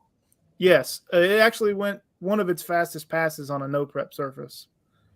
What tire are you using? What's that? What tire? It's a Mickey Thompson 28-10-5. Just a slick. Slick, not a radial. No. It's a I had 29.5 9 wides on it just because that's what we had for free when I first got the car together, which was a soft sidewall slick, and it did not like that. And once I went to a hard sidewall and tubes, it made the car ride and drive so different. And what about radials? Have you tried radials on it? Not yet. Yeah, stiff sidewall, and then you go to a radial. I don't know if you heard that, really but that was my girlfriend going, "Please don't." Yeah. My brother's doing radials on his car, and he does nothing but go sideways. The radials hit really hard. And if the car works right, it's it's much faster because you don't have all that wrinkle in it. Right. You know, the tire's wrinkling up and then the car's moving. The radial is literally just like, ooh, it goes. So the 60 Oh crap! drop tremendously. Yeah. There's Brooke. Well, we got Nelson's in the house. You should have a bracket for the lower Good control, luck. and What's lower up, the brother? mounting point on the rear. Nivlak, that's exactly what I was just saying. Yeah. Literally, word for Yep. word, that's what I was telling him. Spot on. Yep. Oh yeah, Calvin Welcome to- Calvin knows his stuff. Well, we don't know if this is Calvin or Andrews, but it's Yeah. Oh, it's true. Forgot Nelson. about So, that. Well, I mean, One of either them. one of them. They're both They smart know their people, stuff. so you know. Yeah. Very, Smart very people. intelligent people. Yes. Very smart guys. Rob And drives then- three cars. It doesn't need to go Hey, faster. well, show you something real quick, Tony. Not to sidetrack you, Dylan, but Man, you're Uh, good. It's your Patrick, line. mostly all parts and rust. He has the Dick Landy Duster. Okay. Yeah, Which one? Patrick, yes. Which The blue one. Hi, the- Pat. yeah, Blue the one. blue- Yeah. the 70. What year is It's that, like, Patrick? they're all Yeah. fucking blue. It's pretty sweet. It's pretty sweet. Mhm. Yeah, radials make it faster. It's yeah. Look, my anxiety is already bad with the way it runs now. I don't need radials helping that along. Well, one thing about it, Brooke, when he puts the radials on it, is it takes a lot of that whole like wishy-washy, especially when he goes so here's the thing I noticed when we put radials on Yeah, it, it takes not all that only out of it. left harder, but down at the end, have you ever noticed when he lets off the hind end wants to come around the front end? That goes away. It keeps it straight. Like a lot of us guys are old and we can remember having cars with bi-splice tires and you're going down the road, it would grab every rut in the road. Well, basically, a normal slick is a bi-splice tire, so it catches every rut in the road. Well, radial, it has the steel belts in it, and it keeps the tire level with the road. It doesn't flex. So when he goes down there on the end and he lets off, instead of his whole hind end shaking around, it's just straight. Like it's literally, it's almost like a, I don't know how to explain it, almost like a flywheel. Like you guys know what I'm talking about. It's like the rotational weight of those belts in the tire keeps the car straight the whole way down the track. Well, we're at a rear end point. of the car is straight. My first goal when I first started the car was I just wanted to go fast enough to have a parachute on it, which was 150. That was it. I thought that's plenty fast enough, and now we're there, and I'm like, I want to go faster. I don't know. It It's a happens. sickness. It's a bad That's the sickness. sickness. That's the addiction. It's like, yeah. Now, you remember the old days running those like full-bodied cars like that on slicks, and the amount of air you would be able to pull out of them it was direct comparison with how big your balls were when you got to the end. yes. Yeah. You go Grab there, what you'd be. Woo, yeah. Yeah, the well, tire's that's almost flat. 3 pounds of hair in the tire, but you know, Thanks for sharing. Dude, that. did you see the wrinkles in that tire? It was so cool. Well, we really didn't need those wrinkles in the tire. Yeah, when we had the 29.5 9 wides on it, they were the soft sidewall, and I didn't have any tubes in them. The lowest we ever ran them was 10 pounds, which is not recommended by the tire manufacturer whatsoever. tubeless. Yeah, that's So it was like a handful on the big end. My buddy runs a bracket car that runs like anywhere from 6.0s to 6.20s in the 8th, and he runs that pro bracket radial. He runs like 19 pounds of air in the tire, and it doesn't wrinkle. Yeah, and it'll put it on the back bumper. Like I can give you a link to videos on it. It's an S body. It's not a full frame car. So the thing is, if you're not dealing with a formula car, like meaning that something that's common, people build it over and over and over again the same way. There's really no way to predict how the car is going to react to it. So like you could put drag radials on there expecting, this is the ticket, and the car slows down. You lose 0.3 in the 60. And where the hell did that go? Right? It doesn't just because you have an unorthodox combination. You just have to mix and match. One size doesn't fit all. You know what I'm saying? right, Yeah. exactly. Well, I've ruined 2 drive shafts, aluminum drive shafts. The pinion angle is like pointed straight up. It hits the floor of the car when we launch. We're thinking that it's bending the torque boxes somehow. No, bro. I'm telling you what it is. It's the geometry. It's those upper You control need to arms. drop that arm down. and that changes the instant center of where that 100%. rear end wraps up. Yep. 100%. And the car will Yep. squat when you've got it right. Now the car isn't going to dive and smash the gas tank into the ground, but when you lay into it, it'll come down a little bit. You'll see it push the tire. If you're watching it in slow motion, you know what I'm saying? Yeah. It'll push the tire at the same time that it's coming down a little bit, plant it. If you look at what you got right now, the suspension is literally, you've got a leaf spring car. For all intents and purposes, you've got a leaf spring car there, and it's going to rise because of that geometry. Change the geometry, just the positioning of that top bar, and now it will act like a proper four-link car, and you could tune it. You know what I mean? Yeah. Hey, Dylan, if you where those arms are sitting, you know, Yeah. the bottom's going up, the top's going down. You take a piece of tape and you run it straight until those intersect. Okay, that's going to show you where the rear end is lifting up at the car, on the car, in the frame. So you drop that down, you know, it extends how far the rear end is lifting up the weight on the car. It'll go from like the back of the door to the front of the car to the front of the door. So you have that much more leverage. That's the point of it. Well, is you ideally, change the what he's saying is the instant center is what he's talking about. So, Mhm. are you familiar with what the instant center is?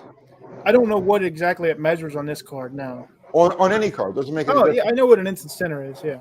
Mhm. So ideally, those points where they meet should be right about the car's center of gravity, Yeah. right? Which would be right about where your knee is sitting, more or less. Someplace between your knee and the firewall. Yeah. In that space right there is about the car's center of gravity. On the hit, not the center of gravity under motion. No. Yeah. So I know that what you mean. changes now, right? But static, your center of gravity should, or the instant center should meet those imaginary lines. So if you draw a line from the lower control arm to the upper control arm, and you have an imaginary line where they meet, should be the car's static center of gravity. And that's where it'll plant the hardest. Yeah. Hopefully this year we get all that squared away, and because like I said, I'm leaving on 300 horsepower, which on a 4,000-pound car, the starting line means everything. Sure. Like we're probably losing two or three tenths on the starting line.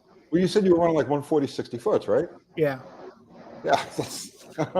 So you're thinking that car at 4,000 pounds is going to get 120? Well, on the big end, we're losing 3/10 on the big end. Oh, okay. Yeah, it would probably be a 590 car if we could get the car to leave under some power.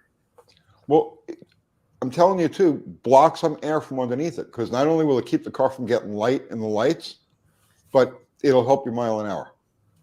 Because all of the air that's coming underneath the car is grabbing stuff, especially at that speed. You get up to, in like the 120, 130 range, like that. Yeah. The air coming under the car is violent. It's turbulent. It's doing all kinds of things, and it's really holding you down. You'll pick up a couple of miles an hour with just like a simple air dam. You can get like what have I seen people use? The garden curbing. Yeah, you can do that. Yeah, the No, plastic. really, no. Yeah, It makes a huge difference. No lie. you just make that little valence. Yeah, Dallas, what's going on, brother? I'll try and come up with something. Well, there you go, Dylan. You got a bunch of grade A advice, brother. That's what I need. You want to learn about air? Look at all the guys 10 years ago who took all the Saturns and everything and had all the crazy plastic ground effects and stuff trying to get 50 miles an hour out of their cars. They're just taking all that air from under the car and just putting it over, so you're only getting drag on one surface. Yeah. Look at my S10 behind me. It's got a lower valence on it, and my S10 it still had a lower valence on it. Levi, Probably That's missing the thing, though. Nivlak saying you need a wing on the car too. the little wing, the little tiny one. Yeah, Like tail wing Louisville's to got. put some pressure on the back of the car. Yeah. That's the thing, though. In the 80s and 90s, how hard was it to get that kind of advice? Oh my God, you had to know somebody. Oh yeah, definitely. Yeah. Sure. You flat out had to know somebody or figure it out for yourself. You're was super lucky. loud. Am I loud? Yeah, you're coming across Yeah, like you're super loud. like muffled loud. It's weird. Oh, it's because it's so close. Yeah. Tony may I have wonder if it's heard of, coming through. a guy named guy named Richard Doan. He was here from Ohio. He ran a competition eliminator. He passed away a few years ago, Thank you, though. and he did our wheel alignments for us. And he was an awesome suspension guy, and he was great. Yeah, well, that stuff makes a difference. hmm That's all those little parasitic things that add up. You know what I mean? Is Definitely. that better? The tail wing. I don't know what my car would look like with a wing. Oh my god. Bitches. It would Not be- pretty. Well, It would be an extra 3 foot longer. over 150 miles an hour, the car becomes a wing. Which is like, at this point, like you really need to start looking at the aero of the car just to keep it, stable. It becomes a wing on the wrong side, Right. on the bottom. I tell you that what, little balance in the front will keep it from. Yeah. you could look at NASCAR cars of that era, that body style. You go like from let's say the middle 60s to like the middle 70s or so, and you look at some of the things that they did to keep the air out from underneath the cars. Because I'm telling you, 150 miles an hour is when it becomes good. It's a little bit different depending on the body style, but approximately 150 miles an hour for a traditional shaped American type car, that's where they start to get really light and will take off. Well, I don't want that. I figured this car was designed for NASCAR, so it has to have some type of aerodynamics somewhat. Well, yeah, it's got like Yeah. a little kind of nose to it, but it doesn't do anything to manage the wind Yeah. under the car or at the back of the car. Yeah, because the hump That's what creates he low said. pressure and sucks the car up off the ground. Yep. Yeah, because did you take the front bumper off that No thing? wing. What's that? Did you take the front bumper off of it? No. Back bumper. Okay. The back bumper, that's right. I'm sorry. I remember one of the bumpers was missing. That bumper weighs like 100 pounds. Mr. Ryder neighborhood. Oh, Well, it's Dallas. Dallas. yeah. Dallas, yeah. Yeah, it does have the Laguna front end on it still. Yeah, it's an S3 Laguna, isn't it? Yeah. Mhm. It is, That's yeah. the best looking out of all of those cars. Yeah. Oh, they were Yeah. gorgeous cars, yeah. I remember when they were new. That was like, They those weren't- were dismal times, man. They weren't. I don't think they were popular back then, and they're not really that popular now either.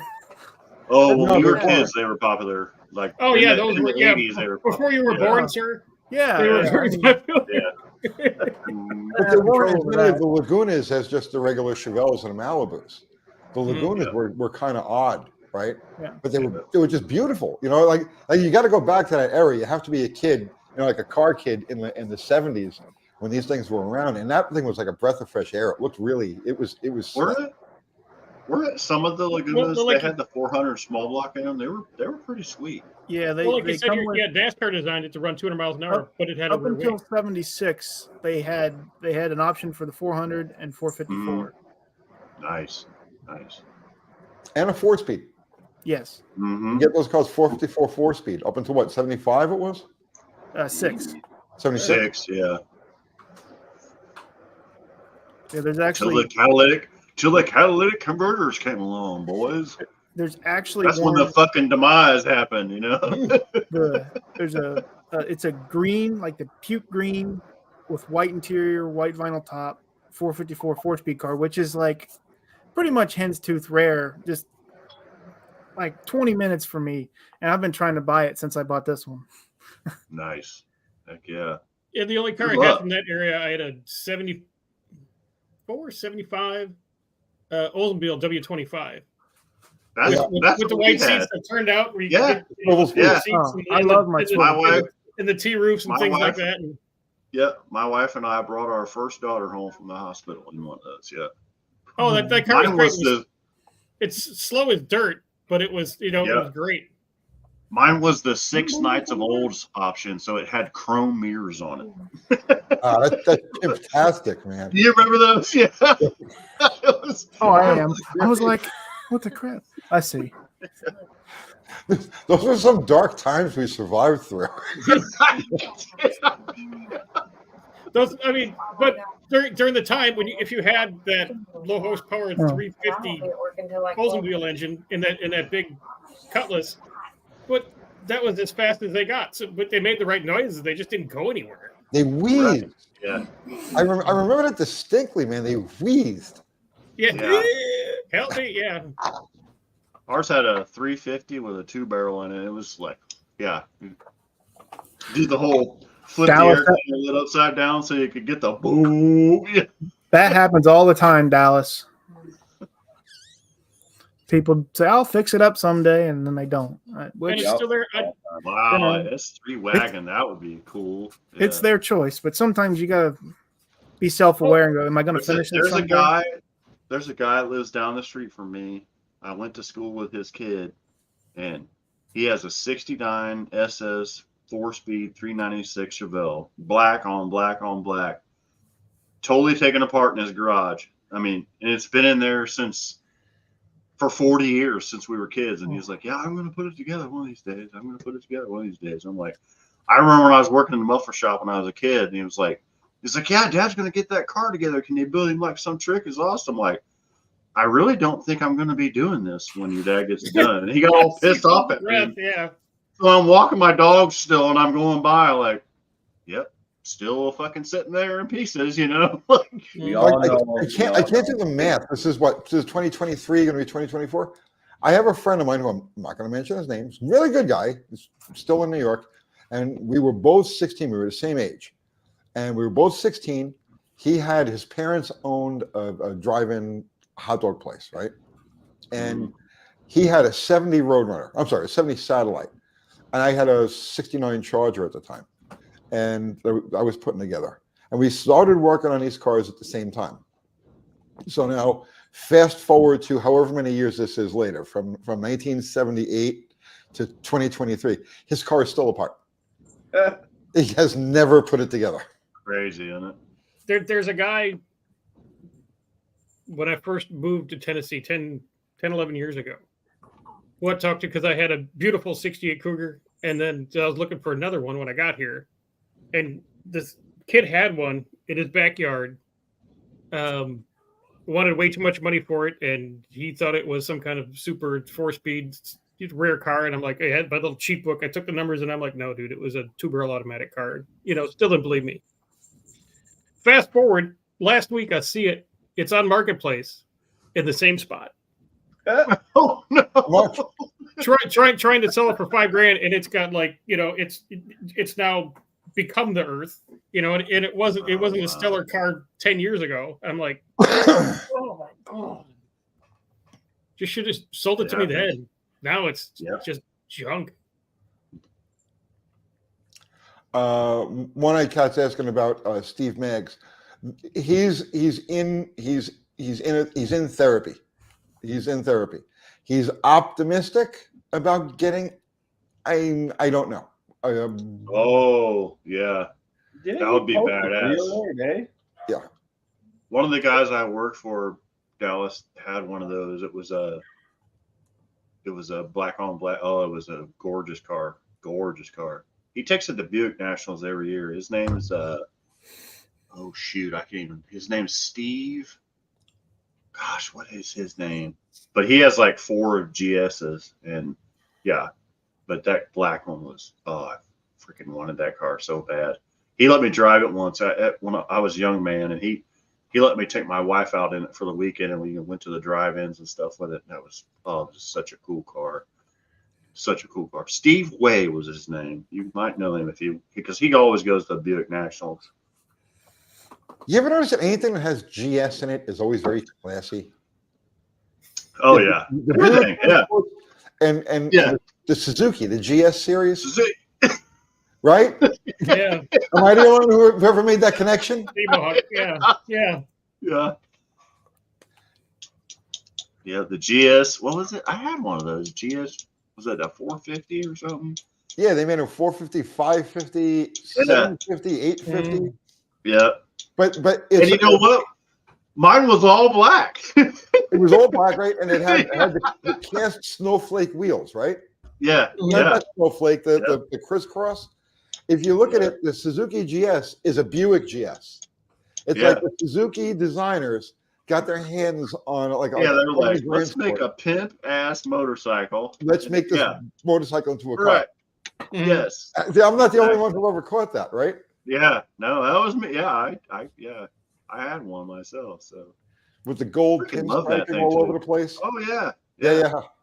And the big seat and the nice laid back bars. Like you Yep. could The just buckhorn bars. it was a grandpa just cruise it, you know. Yeah. No, you could cruise it, but those things were bitch fast. I mean, Oh, they the were 850, super. Yeah, they were. You know, Super the fast. 850 was the shaft drive. The faster Mhm. one was the God. I'm drawing a blank now, but they were all beautiful. Shaft drive motorcycles are freaking crazy. Like, Well, they're yeah, they burnout on rise up motorcycles. as you, yeah, Yeah, like, you get on them and you're, whoa, hey, what's going on? yeah, oh shit, yeah. There's like no deflection in the chain. Like, Mm. okay, I didn't really expect that. Oh, Dakota's timeout's in here now. It just robs so much horsepower. Mhm. 'Cause you're not turning one bevel drive, but two. Two, yeah. The craziest motorcycle I ever had was one of those BMW 1200. I think it was called a LT. And it was literally a 4-cylinder BMW inline. It had a little tiny manual transmission like you would have in a car. Yep. Shaft drive. That thing was stupid. Like, I mean, it was stupid fast and big, heavy bike, but damn, it was fun to drive, you know? Yeah, I never rode one of those, but I remember them. That was a I cool put- bike. So my friend rode one. He was in the service. He retired. He rode it from Florida all the way out to Pikes Peak. He went up Pikes Peak, and then he came back, and he went up into Minnesota, and his family lived in Michigan. And then he came down here to see me, and the clutch was out. And he says, "Hey, I'm going to give you this bike, but you got to give me a ride out to it's a town called Xenia. It's like 20 miles away, but you got to take me out here to get this car because I got to be back in Florida to go on a cruise with my wife in like 3 days." I'm like, okay. Dude, it took me like 3 months to put a clutch in this thing. First of all, I'll find the parts. Oh, the BMW don't go to bleed the brakes on a BMW motorcycle. Oh, it's Oh a my stage God, and it was 3-month process. Yeah, it's Well, the clutch bleeding was the same way. And then this, you bleed it this to this section, then you got motherfucker- to bleed to the next section. Yeah, and start Yeah. over. Yeah. So I had this fucker. I had one of those scissor lifts for cars in the garage, and I put wood planks on. I had this thing tied down. It was on there for months. I fucking get it. Finally, get it all bled out. I sit it down, and it's leaning on the kickstand to the left side. It was like somebody came up and pushed that thing over. It literally went from the left side to the right side, broke the windshield, which on those the windshield was adjustable. Well, it broke the top of it all. So I just took my die grinder and made it like a little, like a little sport bike about this big. And I never rode it, and I sold it. I got rid of it. But during the course of doing a clutch on that bike, how many times did you say, "What the hell is this"? Oh man, I said every curse word. I mean, I've said curse words you've never heard before, like in conjunction. Like it was, yeah. I didn't understand it at all. They're so typically German. I mean, like there's like the they're essence just- of like, you're like, what the hell are they Completely thinking? over-engineered. Yes. Luckily, I got the guy I bought the stuff from off eBay. When he sent it, like I'm like, I don't even know, and it's all backwards ass. It was like a reverse diaphragm, So luckily he was like, "Hey, if you have any questions, give me a call." I called this guy like 19 times. I sent him a Christmas card with like $50 in it because he was just so great. Yeah, I never had the pleasure of actually working on one of those bikes, but I'm familiar with the whole. German. Well, I only did one, and that's it. German engineered, fellas. Yeah. See, the Nazis didn't lose the war. They didn't lose the war. Mm-mm. They went underground. They all went into engineering, and they're still at it. They're still at it. Well, look at the Autobahn, man. The Autobahn's like 8 foot on thick. it. It's never worn out. Like yeah. No, I'm good. It is weird. It's a weird feeling going that fast and in a passenger van. Oh, you drove the Autobahn? For work, I work on Oh mixer yeah, and he was reactors. just over there. Yeah, I was in Dylan was Germany. actually just over there. Okay. Yeah, he was just over there. Yeah. And so it's basically a panel van, and we haul the tools to each job site. Doing like 110 in a van with 2,000 pounds worth of tools is terrifying. And I wasn't driving, so I had no I control. was going to say, why'd you go that fast with it? Because the guy was in Because you could. he was in a hurry. He had to go back. He had to come back home for a wedding or something on the weekend. So he's hauling on the Autobahn, and I terrified. I like going fast, and I was terrified. Was there shit like McLaren's blowing past you? No. Honestly, it was a lot of like passenger cars going faster. So you were getting drove by. Okay, I was wondering. Yeah. Oh yeah, we weren't going the fastest. He had to pedal to the floor of that little diesel. It was a VW van, with tools in the back. Yeah. It's just flat Anytime out, yeah. anybody mentions the Autobahn, I just picture the thing being like a Top Gear episode, And what's funny is I don't think I've ever seen a wreck or anything like that. So, Well, Germans are hardcore religious about their high-speed driving. oh yeah, It's not just show up and fog a mirror to get your driver's license in Germany. It's like a 2-year process. well, yeah. The guy that I'm friends with in our company is $5,000 to get his license. Wow. Jeez. Yeah, you're not Zero. going to mess that up. Yeah. Yeah, so that's rough. So do you guys know what a rear fog lamp is? A rear It's what? invented for the Autobahn. A rear fog lamp. Yes, it's Just- when I know. You want me? Go ahead.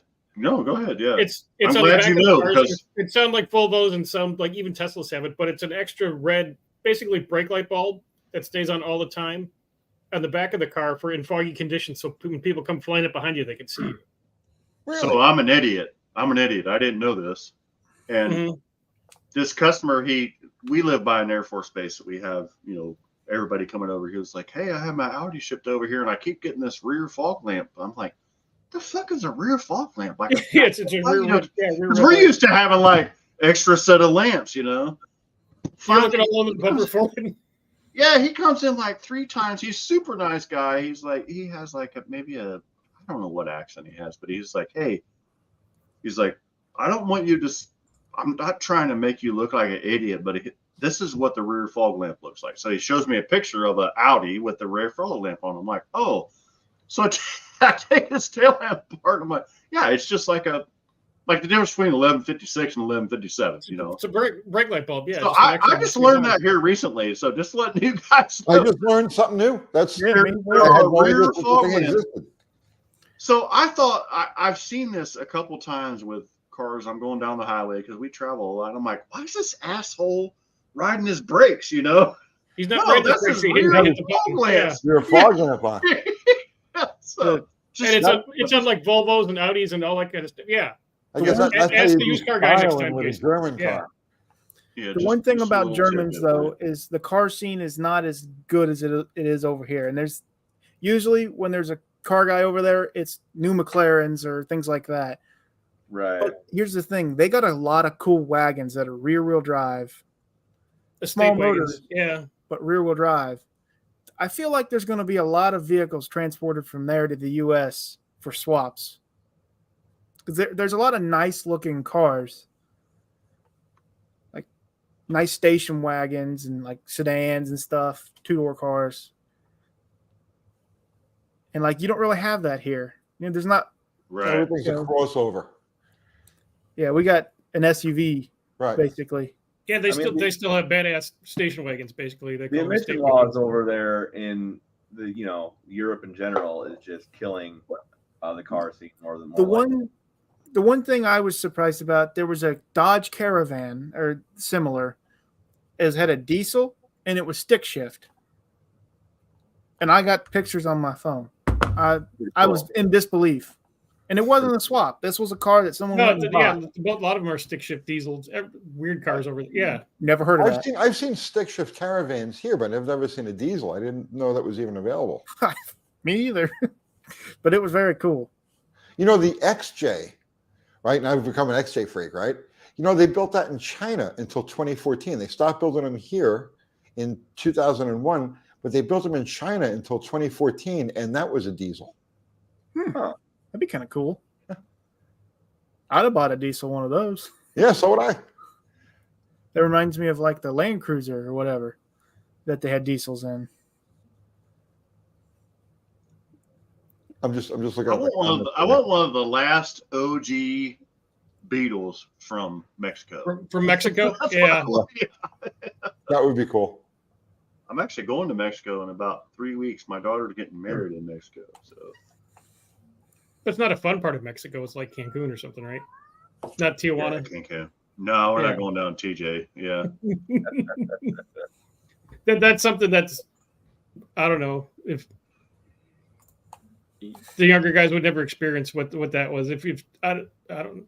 right. Am I the only one that's been there? But yeah, you go down Oh, there. we've been to TJ, but it's way different now than what it was before.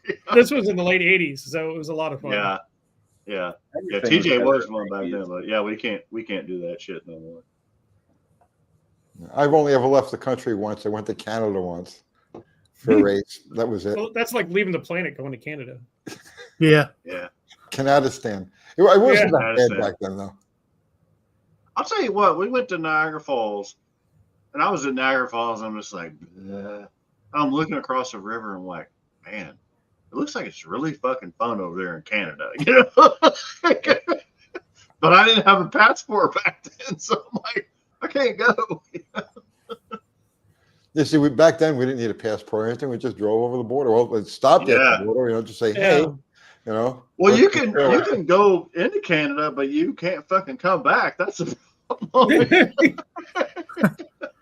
Like you can go into Mexico, but you can't come back. Yeah, I just told the something story the that's other day. We went into Canada with this guy, but as soon as we crossed the border coming back, I made him stop the truck. I got out and I hitchhiked the rest of the way back to New York. So that's the trick. I couldn't spend another minute with this fucking guy. Let me the fuck out of here. Oh, okay, we're United States. I got to It's go. snowing. Get the fuck- yeah, let me No, go. really, I hitchhiked back from Canada. Oh shit, that's hilarious. Not at the time, it wasn't. Yeah, I bet not. It's a long way. Yeah, there's a whole lot of nothing Like- between. Yeah. Yeah, there is New a lot York of City. nothing. Yeah. Looks like I saw that one Peg, the zip ties and bi-splies where he came down and went into New York with one of his buddies, and then he went and visited Tony, and Tony, he surprised the shit out of Tony. Tony didn't know who he was. That was I had no awesome. idea. You're like, you had this look in your face like, who in the living fuck is this? And then you figured out who it was, and I was like, that's cool. That's a cool, He's standing in my driveway. I come out to the house. Because none of us have fucking seen his face except for you. I had never seen his face to that point. I come home. Kathy's got the hood open on one of the cars, and he's standing there. And Kathy's like, because she was in on the joke, and she's like, the car's making noise. I can't figure out what it is. This guy stopped to help me. So he looks at me and he says, "Do you know anything about these cars?" And I was like, "Well, not really. I mean, I know some." Yeah, you don't want to share your hand, right? Right. I just remember the look on your face. You're like, ah, and then you realize who it was. As soon as you That heard was the voice. great. That was great. Yeah, that Patrick was a got good the one. Yeah. Yeah, Jason. Gotta go. What? Yeah, Okay. yeah. Did Jason? Jason got his LS and ES10. Yeah. Yeah, I got an LS and yes. Mostly, do you know anything about the '71 Roadrunner Hemi 4-speed that was just unearthed in the Bronx? Oh, not offhand. Not offhand. There was a bunch of was Hemi that? cars in that area.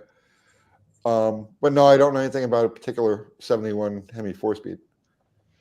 Where was that, Patrick? Is it like a YouTube thing, or is it where did you find out that information about that?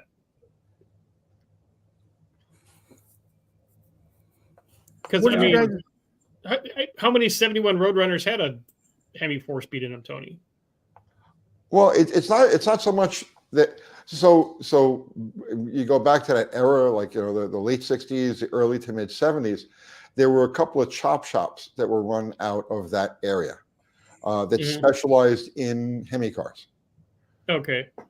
So and one of them was run by a very well known person who I won't mention now. For fear of your life, you won't mention now. So that particular area was flooded with Hemi Sorry, cars, Dallas. Hemi parts, and stuff like that. So yeah, Oh, okay. anything Hemi Roadrunner or anything Hemi popping up in the Bronx in that area, I'm not surprised even a little bit. But I guarantee it was stolen at one time. So what So about it could be a Roadrunner Hemi 4-speed, but it's probably wasn't made that way. Chances are. No. I mean, if it's a Hemi, does it have a Hemi in it? Because they would steal these cars and pull the Hemi out. Actually, that's how Dave Leclerc got his the Native American. He's got a 67 RO23 car. I worked with him for a couple of years. And his car was one of those stolen recovers from that area. Because what happened was there was such a before the aluminum blocks came out, there were a bunch of fuel races that ran on the East Coast. And they needed a supply of engines. They needed a supply of blocks and cranks and stuff like that, heads. So, you know, where there was a demand, the need is met. And there was at least two shops. There's one very well-known chop shop and then there were a couple of chop shops in that general area. And anything Hemi on the East Coast was fair game for these guys. So that area had an abundance of Hemi shit. Like I remember when the Hemi stuff started getting big, when people started restoring Hemi cars, like around 1984, 1983, 84, 85, like that, I got into the Hemi parts business. I was selling Hemi parts like there was no tomorrow. And that region was a gold mine because all of the stuff that they didn't use just got piled up. So intake manifolds, exhaust manifolds, air cleaners, motor mounts, all the extraneous stuff that goes around a Hemi engine. It was a dime a dozen. You know what I mean? It was all over the place up there. We used to sell the stuff like on Hemmings. So you had people restoring cars in wherever, any place in the country or in the world, and we'd sell them parts that came from stolen cars in the Bronx. Parts got to come from somewhere. Yeah. The new ones that they make ain't no good. So, well, it seems like the new Mopars of the today's. I feel like people keep crashing them. Like there's going to be please. There's got to be chop shops up now, chopping them up and putting them in normal V6 cars or something. Because like, I feel like they're always being wrecked. Or if you go on like Copart, you see a lot. Yeah. Those cars have just kind of they're in favor with like the lowest common denominators. It's like all these street takeover idiots. That's their vehicle of choice. The Chargers and the Challengers. And they crash all the time. And they're very easy to steal. Those are the easiest cars in the world to steal because they have a push button start. So what happens? The steering wheel doesn't lock. Okay. And on those, and everybody knows it's common knowledge, you break the window, you pull up the coin tray that's next to the shifter, and there's a red strap that you pull that puts the car in neutral, which is supposed to be for emergency towing of the vehicle. So now you got a car that's rolling with a loose steering wheel. So they just push it, back it up. They push it on a trailer with another stolen car, and they're gone in, 45 seconds with your car. Gone in 60 seconds. Except when Destroyer That was 13 the old makes his plate. Yeah, exactly. It's got one of Eric's Guys, plates. I got to jump out. I Yep. appreciate it. Jason, Good nice night. hanging with you, man. Yes, sir. Tony, Everybody. Dylan, All right. love you Have a good guys. night. Have a good night. I'll See see you. you. I'll let you know how this works and if it's Yeah, let me know. Yeah, I'll be excited to see. Like I yeah. said, great night. I appreciate everybody. I got to go to bed. So No. gotta go Yeah, to work. He's Eastern time, so yeah. Yeah. See you I'm guys. close to Jason. Don't worry. See you. Appreciate you, brother. See ya. Yeah, it's 10 o'clock up here in Yeah, Yankee land. it's 10:01 here. Yeah. All you Yankees are in Eastern time, so I hate Yankees. Fuck Yankees. Yeah, it's too cold up here, man. Now wait a minute. You were a Yankee at one point. Jefferson Davis is my president and will be until further notice.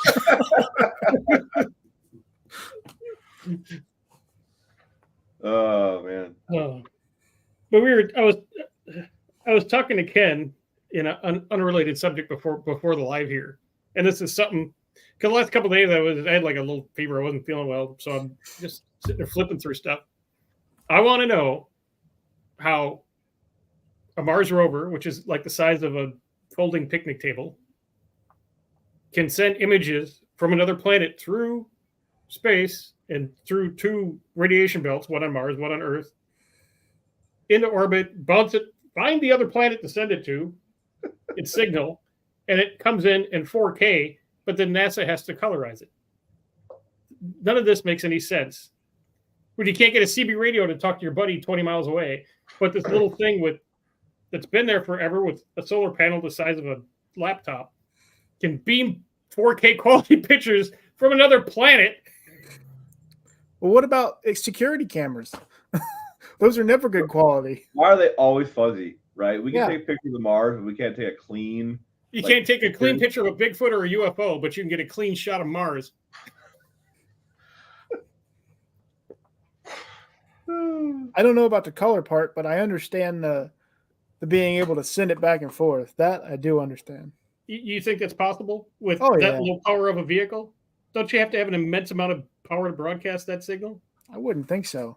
Well, there's really nothing interfering, right? It doesn't have to fight anything. Yeah. It's got to fight two radiation belts. Well, Because yeah, if Mars that's has a the magnetic problem. field, it's got a radiation belt that covers the planet, just like Earth does. Right. Okay, so you have to beam a signal across time and space and two planets through two radiation belts to get a What 4K kind- quality picture. But what kind of radiation? Because not all radiation is created equal. True. So it I may think be they- compatible. The signal may be compatible to, make it through. I don't know. But I mean, I would I say just it don't doesn't- understand how you could beam. There's not satellites above Mars relaying this thing from this little size, the size of a picnic bench, to Earth. You know, Hey, it's a little remote control robot somewhere up in the desert of Canada. the I color work thing on doesn't make cars. sense. This is beyond my pay grade. You know what I'm saying? Like This is just what you think of when you're on Dayquil and you got a little fever and you're like, Well, I like to stretch my brain a little bit to try and come up with logical ideas. when it comes to anything having to do with official narratives, like just to put anything government or NASA, it's a lot.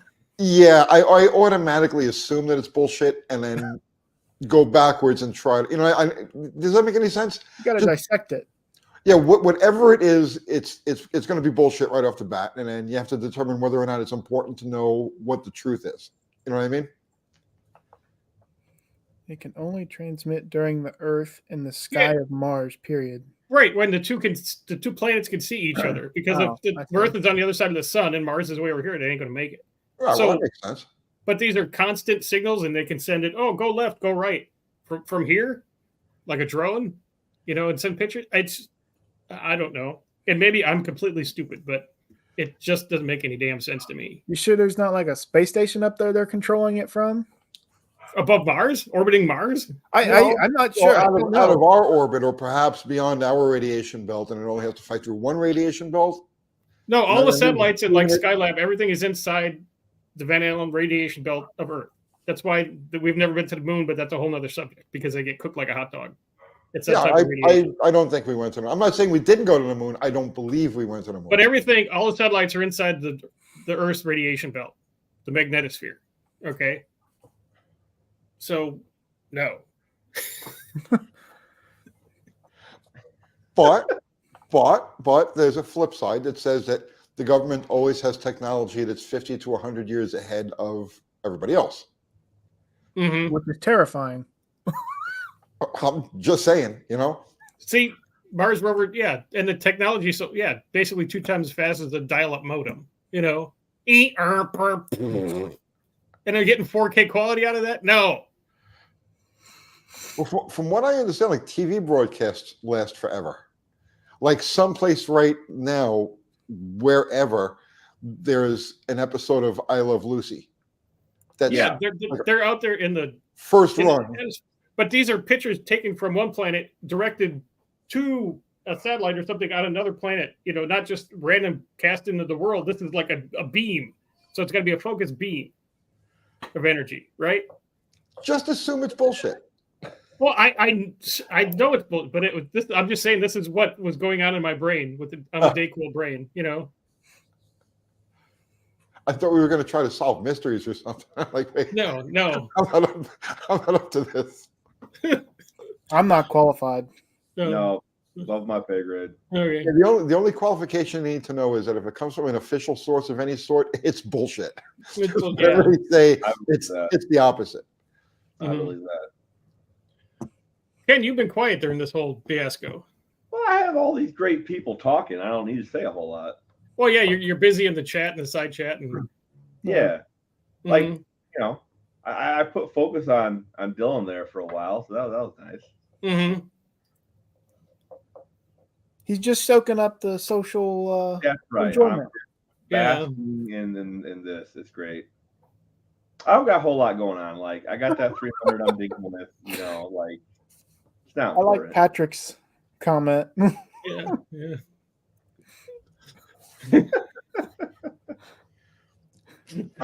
More Dayquil or alcohol. You know, NyQuil doesn't work anymore. They took the good stuff It's out. not like it used to. It'll help you sleep, but it doesn't knock you on your ass like it used to. Yeah. No. The off-brand stuff does. Like if you go Yeah. to Kroger and you get like just you know, Oh, Dollar General NyQuil. Yeah. oh yeah, that's the good stuff. That's the good stuff. There's Yeah, probably NyQuil don't work anymore. there's probably no Right. regulations on it. That might be why. Peace, Dallas. See See you, Dallas. You said it, man. Dallas is working on something really cool. Like he hasn't shown it off yet, but he's working on something really cool. I'm looking forward to see. Well, he's got a couple things he's working on. I donated some parts to him the other day for something he's working on, and he's got a bunch of stuff in the works. He's getting these. He's I like focused back in the doing his projects. spinny boy thing that he's wanting to do with the turbo. Yeah, Something like that. Yeah, But he it's may like- or may not have gotten an old spinny thingy off of the old Ranger setup. So it's gonna be very cool. He I did don't that think. T-Bird that just sits in his garage. It's such a nice car. Oh, he raced it at No Name this year, right? yeah, he Yeah. took it out. We seen him He took at that the car track, out? and then he took it out to No Name. Yeah, he ran it there and cleaned up the 10.5 class that showed up. Oh yeah, he was it was the fastest car there this year, right? I believe yeah. so. Yeah. It's a first-rate car. Well, and he put a tunnel ram on it too. After you seen it, He had a tunnel ram for that sitting on his shelf last time. yeah, he put that on and it picked up a bunch. Yeah, Yeah, I was mad when we broke because I really wanted to race him. Oh, that you broke this year? Yeah, it come home with a rod knock, a fairly serious one. Really? That's the only reason I've not You might raced have been him. able to send it one more time. Well, One more time. I don't One know more if I time? would have. I was trying to go for personal best, and the track was just not taking it. Like the best I could come up with was a 620, and that wasn't fast enough. no, Black Friday turbo sets. Have you even looked at turbos, Ken? And since you got that 7875, No, man. Like the 7875 is more than I need, man. It's gonna right? that's 1,000 horsepower turbo. I don't need no more than that. Mm. I'm hoping. You use that much of it. Like that's No, mine's still on the baby setting. So, but my engine's still in one piece and not in a bucket. It was, true. The turbo on the Ranger that it all day, every day, 8 psi. It loves it. You know. yeah. I'm hoping at PRI I can talk a company into giving me a 10% off or something. Like a nice Oh. precision 88 millimeter or something. Yeah. 10% off. Yeah, nice $3,500 turbo. Yeah, I mean $35, man. Yeah, $3,500. That'll help me. Mm-hmm. Just Mopar Joe. What's happening, man? Oh, Yeah. shit. All right, Mopar people. Turbo people. That's right. We're the turbo people, by the way. I've never had a turbo. They're a They lot more make fun very than I good thought it stuff. would be. Now he won't let me talk him into putting turbos on Slaghammer or anything like that. So it's No. Well, that's period correct though. That would be tough. Yeah. Yeah, everything on that car's got to stay like 1970. And I really like the nitrous. So I mean, you understand? Like I went from just gasoline carburetors, street race, because back in the day there was none of this stuff. I remember when nitrous oxide first started finding its way into the scene, but it was rare, right? So everything was just normally aspirated. Cars like yours, right? Minus the turbo. And then I went right from that to blown nitro, and I did that for a dozen years. And then I got out of cars completely. I didn't touch a car for several years. I just did motorcycles. And then I started getting back into cars about 15 years ago, or thereabouts. And I never even considered building a hot rod of any sort. A real hot rod of any sort until we started doing this channel. So it's like I missed the whole evolution with the turbochargers and all of the things that have come along. But nitrous, I love it. I mean, it's cool. And I want to try with the propane. I want to try a nitrous oxide propane combination in that Belvedere. And see you're going to put a kit underneath that propane hat? Yeah. I figured to start feeding it with just a dry shot, just creep into it and see what it's going to do. Melt some pistons and then it'll go to the next. Yeah. You got to always find the weak link. Well, yeah, because that propane only makes so many CFM, so you could crank in a 200 shot of nitrous on that thing, and that motor would love it. Probably, yeah. It tops out of 400, and I think it's the equivalent of 480 CFM, which that isn't. I mean, it's a big 2-barrel. Yeah. But that's just a single. I'll do a double, but I want to first learn about Dr. Tony. Hey, Doc, highlight Dust Devils. There you go. Could you put a roots blower on Slam? No, because I don't want to go. Okay, so I've drawn the line in the sand as far as like what I'm going to get involved in, and I stop at roll bar. If it goes any faster than requiring just a 6-point roll bar, no, you build it and I'll come work with you, right? But I don't want to own it. I don't want to feed it. I don't want to deal with it. I don't want anything that requires more than a 6-point roll bar is off limits. Because it would get out of hand. Because you put a blower on it, and you'd be like, "Oh, I wonder how much nitro this motor can handle since it's got a blower." No, I have been there and got the T-shirt, and I don't ever want to go back. You know what I'm saying? Mm-hmm. I think I'm gonna get off here and hit the hay. All right, Boston calling. It was great meeting you. I'm gonna check. What's the name of your channel? Look, there's a cat. Yes, Levi's Backyard Performance. Levi's Backyard Performance. We do. Yep. Okay. What's your girl's name? Brooke. Brooke. Hi, Brooke. Hi, Tony. All right. Yeah, I'm going to check out your channel tonight, and I'll share something off of it. I'll watch a couple of your videos. I'll share something off it on my community. I don't get a big reach with the community, but maybe you can pick up a couple of watch hours. I appreciate anything that anybody gives me. I seriously. Well, bro, you've earned it. There's no question about it. You've earned it. Thank you. All right. Well, you guys have a good night. Have a good rest of your work week. Now I gotta figure out. You too. Are you sure I got to do it there? Hey guys, you got to excuse me for just 1 minute. I got to run out to the truck. I'm out of tobacco. No, that's fine. Go ahead. I'll be right back. Take your time. Doc, I think we made Levi's or Dylan's whole night, like whole week, like he is going to be just ear to ear from here on out, dude. Hey. Oh yeah. How are you? You're mad at me. What did I do? See, they're all very nice. Dude, it was great when Tony first popped in. Though he just yeah, he doesn't know he's still wearing his microphone. He just got real quiet. Yeah.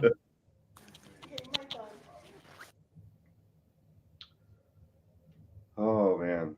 So how many viewers we got between the there's 42, right? 43, 44. It's got to be the weird hour because it's been climbing. That is weird. Yeah, indirect connection. So we got our Wisconsin guys here. We got Dust Devils on and off, just more power Joe, mostly up parts of Rust. How's the electric cart coming along? Okay. Version 2.0, I changed the gearing on it because when we first built it, it was a 1-to-1, 24 tooth on the motor and 24 tooth on the axle. And it worked, but it moved like a golf cart. And I got this thing, and I'm ready for this thing to just, knock my teeth out. I'm sitting in this thing, and I'm all kind of in the living room now. And it just goes, and I'm like, oh, shit. Okay. So I change it. I get a 12-tooth for on the motor and change that. So the motor's got mechanical advantage. It's 2-to-1. get it on, charge the batteries, hit the button, spins the tires, woo, coming out of the garage. You're Okay, reading. I know you're reading. it's taken off. I know you're reading.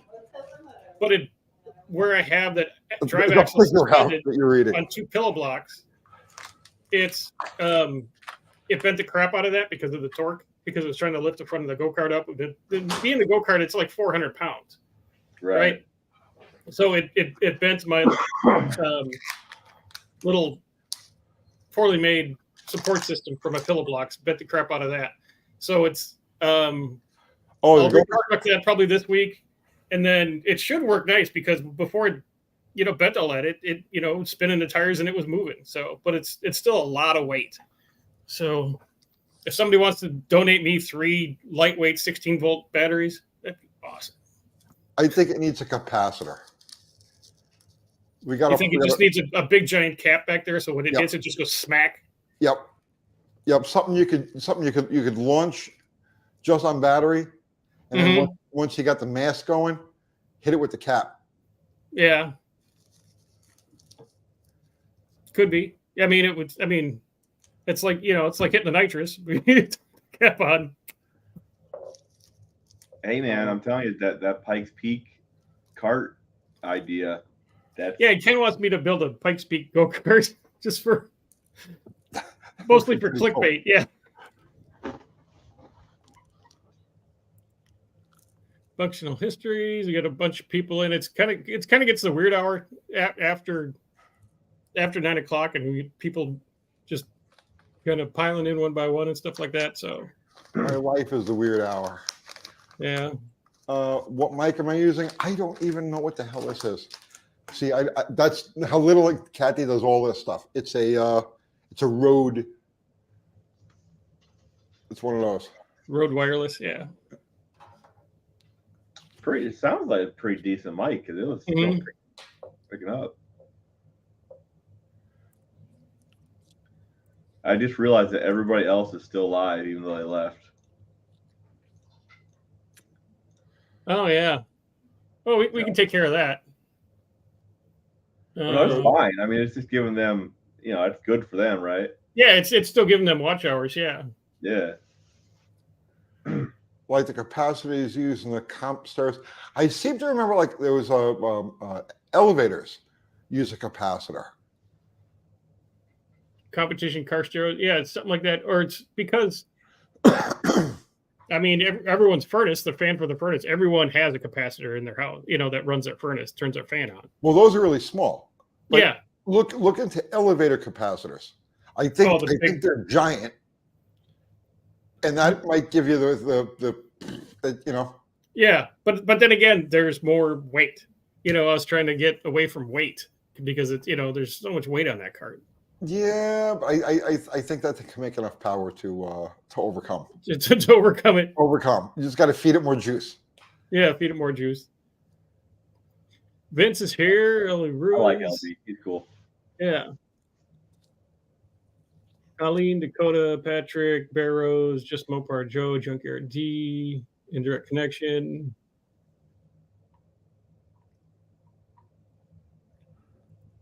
Don't shovel anymore. My wife drives up and down a gravel driveway with her minivan and flattens. Because he lives in Wisconsin, so he's talking about snow. So I don't even get snow down there, man. I loved Wisconsin. I spent a lot of time there back in the early 90s. It was like a home away from home. And I loved it. But the weather, man, the weather was the deal breaker. It was a deal breaker. Oh, yeah. As soon as this time of year comes, you're just like, oh, no, headed to Florida. Got to get out of here. Yeah. 25 degrees today. It was horrible. Is that where you are? You're up in Wisconsin? No, I'm up in Ohio. Like he's northern Ohio. So same. Yeah. Same like elevation, I guess, right in there. We ran at Great Lakes for Memorial Day race, and there was snow flurries. And I'm like, no, this is just not right.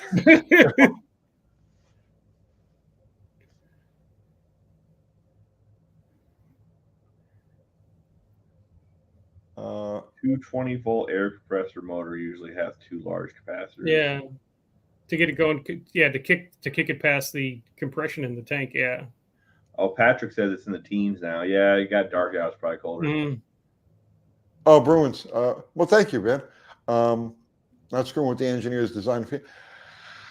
The thing that I think most YouTubers lose sight of is the fact that the vast, and I mean the vast majority of the viewers, they're learning.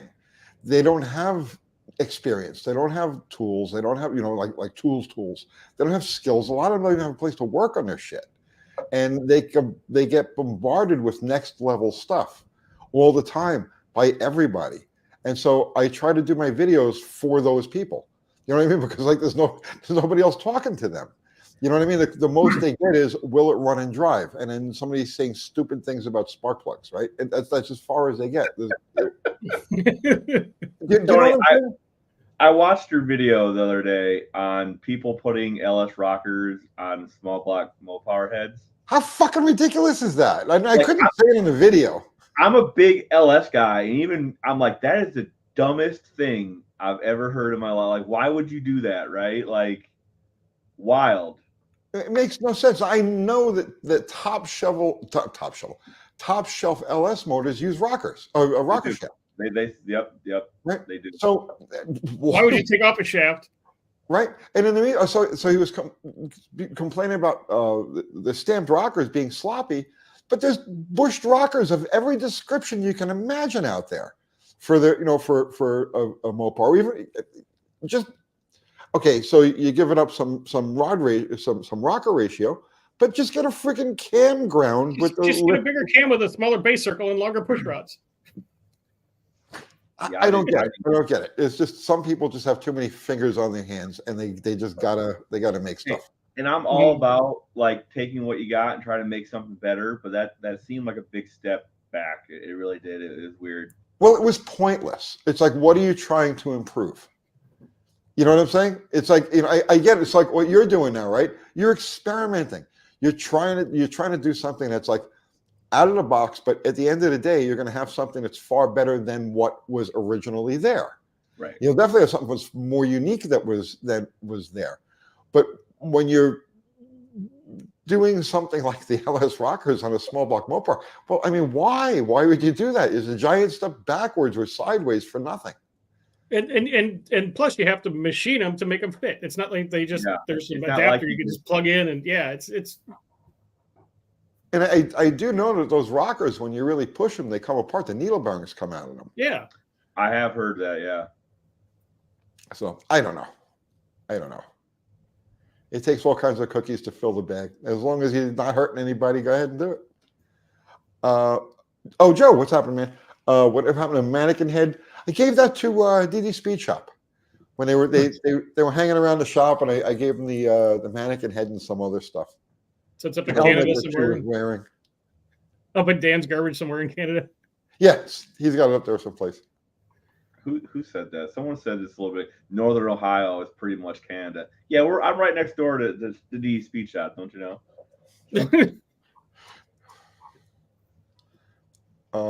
Dakota, how about Dodge Viper rods?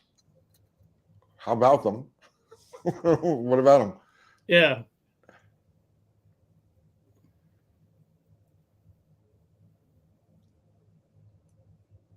There's a group live and I'm out. LOL. Taking change the big legs. Okay. Bruin's happy to be good parts mature component guy. Newport just got drums and a single master. Yeah, just stay on top of it. I just did a video today. It was a follow-up to the last video.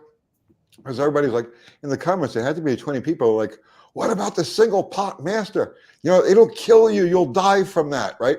I was like, no, you won't. No, it gives you exactly the same stopping power for you and your brake failure. Okay, so you pop a hose or you blow a wheel cylinder out. The single pot gives you the same exact initial stop or two where the pedal's going to go down, but as it's going down, it's going to apply the remaining brakes. It'll get you stopped the same exact way a dual pot will get you stopped. The only difference is maybe you'll get 2 or 3 more stops out of the dual because of the volume of fluid that's there. But by the time the reservoir is empty, you're back to nothing.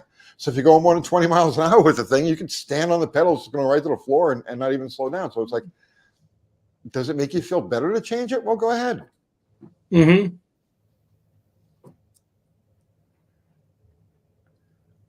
Oh, that's Ron Ward. When you visited, he asked about the mannequin head. I was told not to ask about the story of the mannequin head.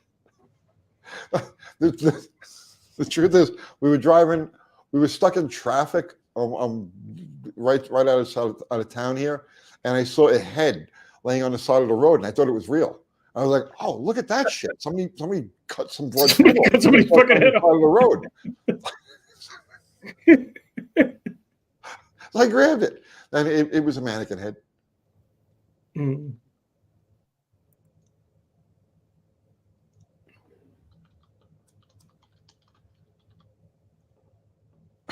Darren's calling his old satellite a Dodge. Dodge.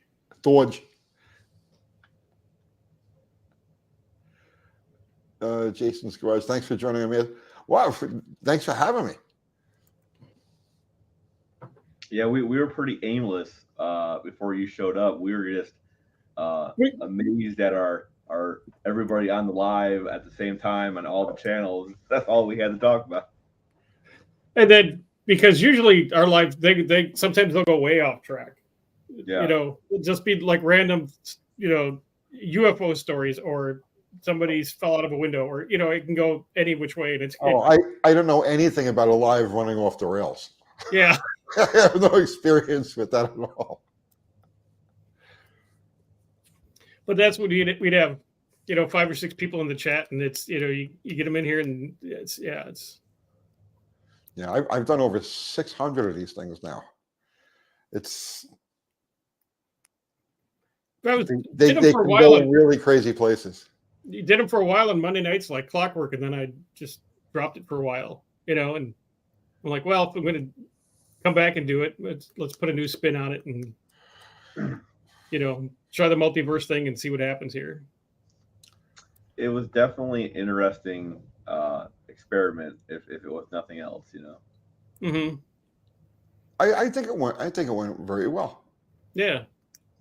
I wasn't aware of it was an experience, or an experiment rather. You're in on the experience and don't even know it. Yeah. What's the fastest SBE? Stock bottom end. 318 I've ever heard of. Offhand, I can't think of anything. I know Patrick's is stock bottom end. It's a Magnum, but it's still pretty quick. Still 318. Yeah. Well, I'll tell you what. If you really want to, if you go back to the day, right? People were downsizing their 340s, going with the lighter 273 rods, the steel 273 crank and the 273 rods, because they were just as strong. So, assuming now you're talking about 273 and a 318, although the 318 later used those rods, definitely over 600 horsepower out of essentially stock, low performance, small block Mopar stuff. I've never built anything like that, but yeah, it's kind of crazy the head flow they're getting out of these aftermarket heads these days. Yeah, you can really make something. And when we never had, you know, growing up, we never had any of that. We were just talking about, Tony and I were just talking about this a few days ago.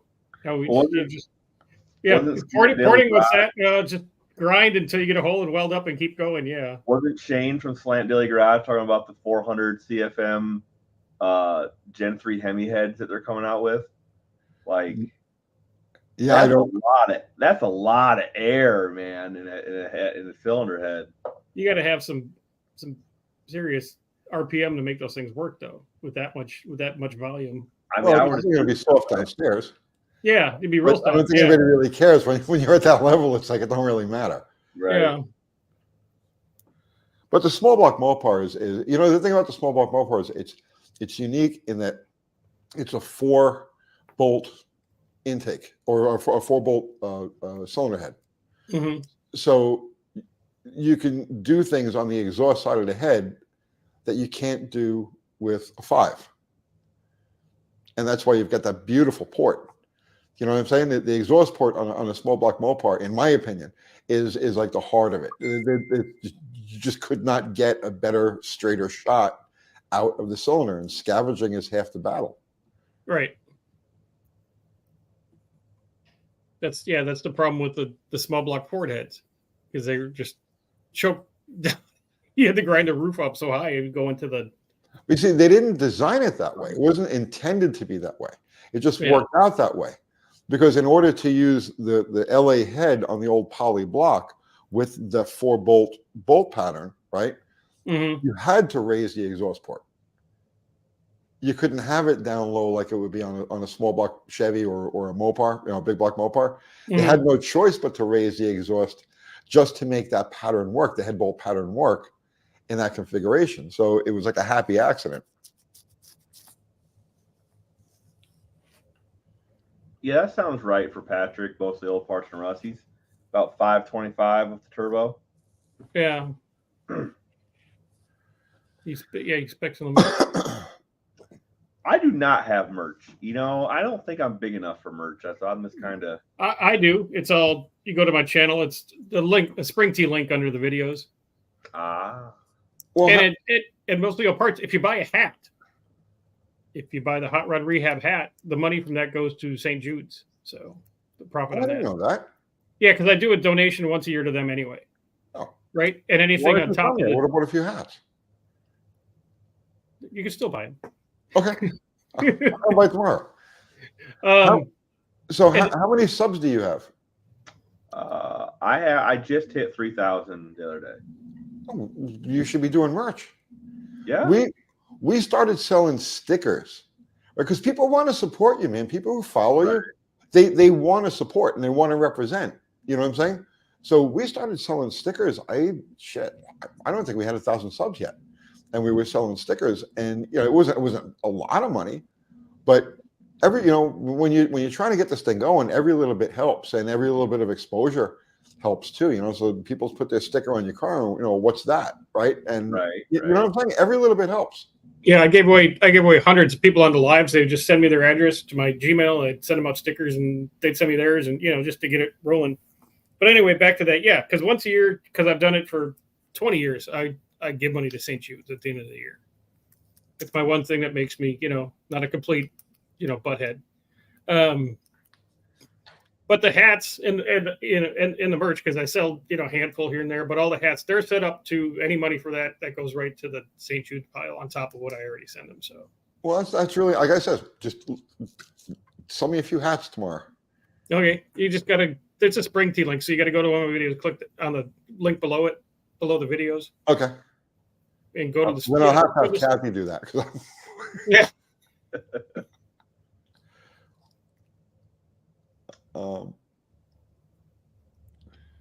Dustin Hill took my driver's test in a 71 Satellite, drove it for 15 years with manual drum brakes, doing stupid kid shit, and I didn't die. I like drum brakes. It's. I'm not against disc brakes, but for the cars that the type of cars that I screw around with, they work, they fit. They're lighter than the equivalent discs, unless you go to an aftermarket setup, and even then, some of the aftermarket setups are pretty heavy too.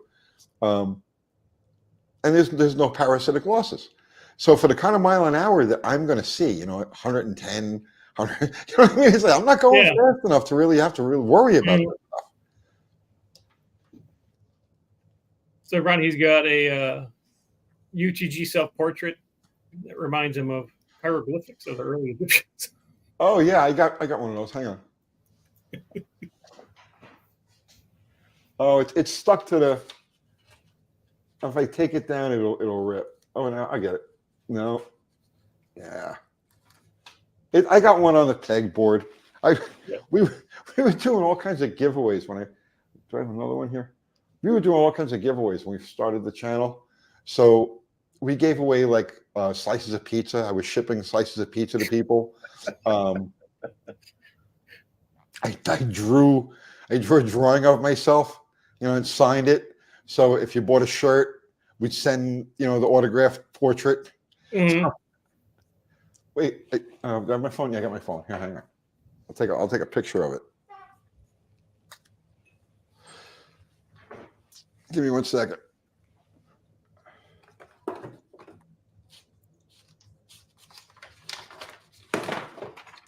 Yeah, people are scared of drum brakes, but yeah, that's all semi trucks have. And dump trucks and cement trucks and everything like that, they're all drum. None of them are disc.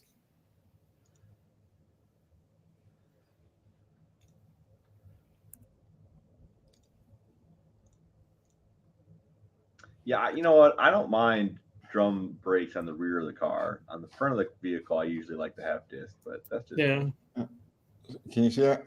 very nice. it's pretty damn good. Yeah, I drew that. And I got a cigarette and a wrench, Yeah, and I signed it on the bottom. And there's a car with the hood up. yeah. Yeah, so we sold about 1,000 shirts and gave those away with the shirts. And it became like a collector's item. People were looking for the things. That would almost make a good T-shirt, like just that stick figure on a T-shirt. Like that would On the be a back, decent, yeah, that would be a decent T-shirt, really. But yeah, we literally sent pizza through the mail. Yeah. Well, Said he got stickers, but no pizza. I feel like I remember that. yeah, we sent pizza. I think I sent noodles to somebody. We just whatever we had laying around. Yeah. You know what I mean? Then never coffee. There's he didn't show up tonight. He's probably because he works offshore in the oil rigs, but now my brain just went dead. Give me a hint. Stephen Holtz, his wife. We get coffee from them. You had the coffee you had when you were here the first time. Okay. Yeah, if you'd give away his coffee with stuff, you'd sell a million shirts because this stuff. Like I don't even drink anything else anymore. Well, not to brag, but I roasted coffee for a couple of years. Yeah, because you had coffee shops and everything else like that. Yeah. So I got a pretty mean, Costa Rican that I can. Oh, okay. Oh yeah, So that's real. So that's real. You actually did run a coffee shop. I've heard people say that, but I thought they were like 5 of making them. a joke that I didn't get. No, 5 of them. Really? Yeah. When I quit nitro racing, I had no idea what to do in my life. I just had way too much, because that stuff is just all consuming. You know what I mean? Like right? So I spent a couple of years acquainting myself with the world. You know what I mean? And then I was like, and I wanted to get away from cars cold turkey. So I just did motorcycles. I didn't touch a car. I didn't even drive a car for years. I just rode motorcycles around around the year round. And right after September 11th, the smoke was still coming out of the hole. Right, it was like, and there was still, as we were setting up the first coffee house, every day there would be another funeral procession going down the street because it was all of the firemen that got killed were all from Staten Island. So anyway, make a long story short, I had the first coffee house in New York for 2 years. Then I closed it and moved down here. I had one on Memorial Boulevard. We ran that. They all last 2 years. It takes me 2 years to get tired of a business, which is crazy because YouTube is now 5 years, and this is the longest I've stuck with anything, and I just get tired of it. So I can't explain it to you. I was just like, okay, I'm done. I said, just okay, guys, we're closing. So yeah, I had one on Memorial. I had one on one by the college. I had one in Jackson Heights. I had one over here on St. Andrews, and we had an art gallery. Kathy had an art gallery on the square for a while, and a venue. I had a music venue. Wow. Oh, the venue was here? Yeah. Oh, Yeah. okay. It was called TFG. They shit you not. It was called TFG. So my coffee houses were called The Grind. Mm-hmm. Okay.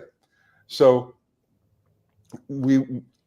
I always had bands. I had open mic nights a couple of nights a week. Tuesdays and Thursdays were open mic nights. And then I always had bands playing.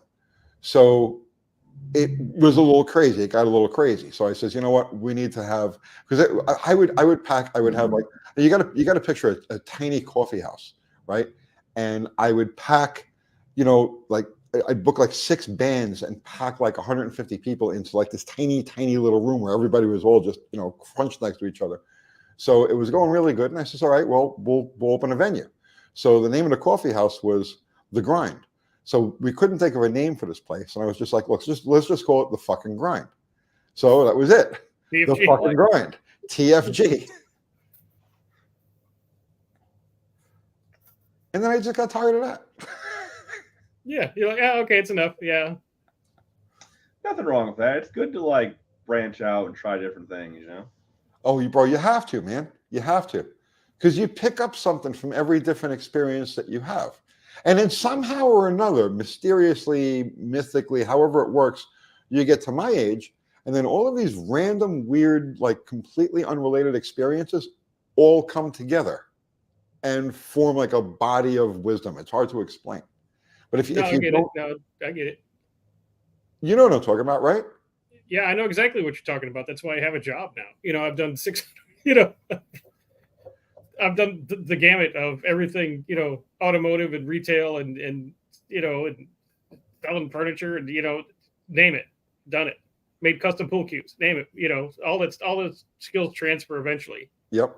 I You're shot land pool one for and a you're like, while. this guy's got all these skills. Oh, okay, he's unique, 1 of 1. Okay, give him a job. Well, hopefully much I'm money. in that part of my life right now where I'm experiencing different things because I made the mistake of doing the same thing for a decade and it burnt me out. So now I'm doing this, that, and the other thing. So Yeah, man, you got to quit before it burns you out. You got to quit before it burns you out. And it always has to be, you always got to take off a bigger bite than you can actually chew. Because without the challenge of it, and that's why I would lose money. I wouldn't lose money. That's why I would lose interest in the coffee houses. Because you open a business and it's like, you know, is it going to work? And you throw all of this shit at it, right? And then it clicks and it works. And it's like the challenge is done. You know what I mean? It's like done. There's no more challenge here. And that's when I lose interest, when the challenge is gone. There's still a challenge with YouTube. No, not really. I don't know. It just works.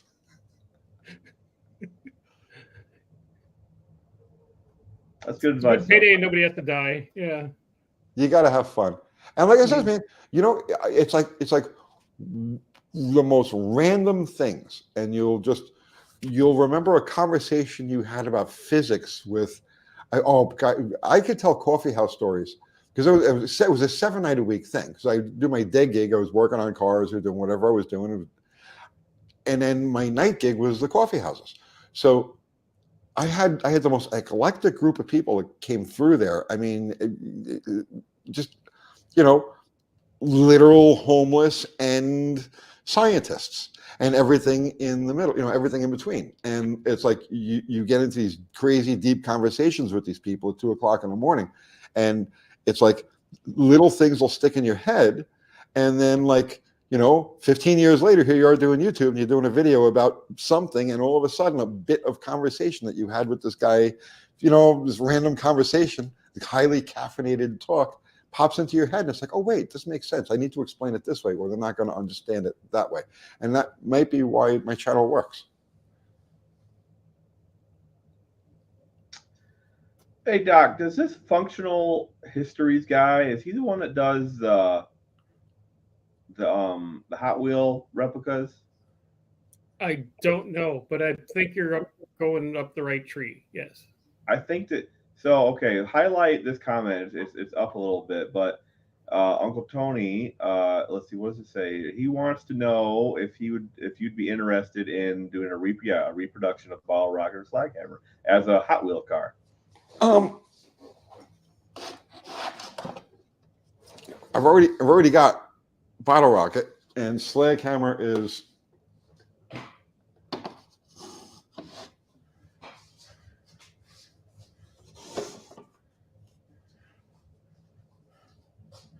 so we've already got them. We've already got them. Now are those just like somebody sent you those one off or? Yeah. Yeah, okay. a fellow named KJ Kiley. I don't know how he found my address. Well, I guess anybody can find my address. But yeah, he made those and sent them. Well, I think he does like the little tiny like Hot Wheel cars. Yeah, it's the 164th. Yeah, Yeah. Smaller than those. He you know like sellable merch, like 100,000 copies of Slaghammer. You know. Oh no. We don't do anything like that. We don't. So we have like a policy that we don't like. You won't find any of our cars or anything like that on any of our shirts or anything. I just have this thing. I don't like the merchandise. I can't really explain it to you. It's hard to explain. You just don't want to. Yeah, it's kind of like it's like a self-ingrained.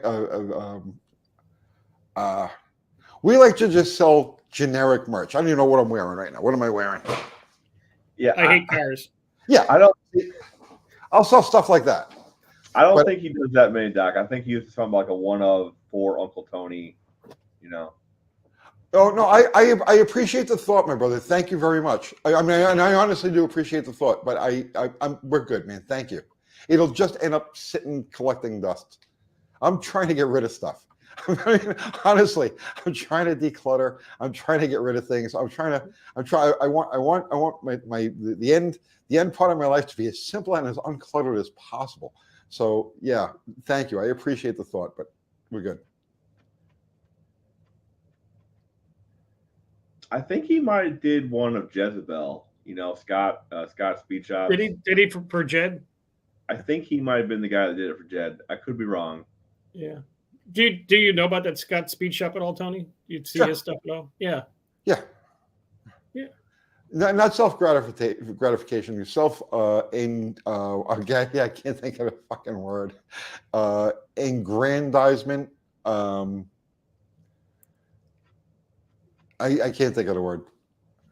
When I get a car that's actually worthy of having someone make I'll hit you up, brother. But until then, I don't want you putting dents in a Ranger Hot Wheels truck. Okay, I'm good.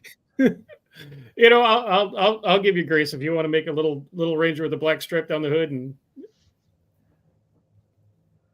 no problem. He did do Jezebel. All right, cool. See, Mm. I'm up on it sometimes. I know what I'm talking about.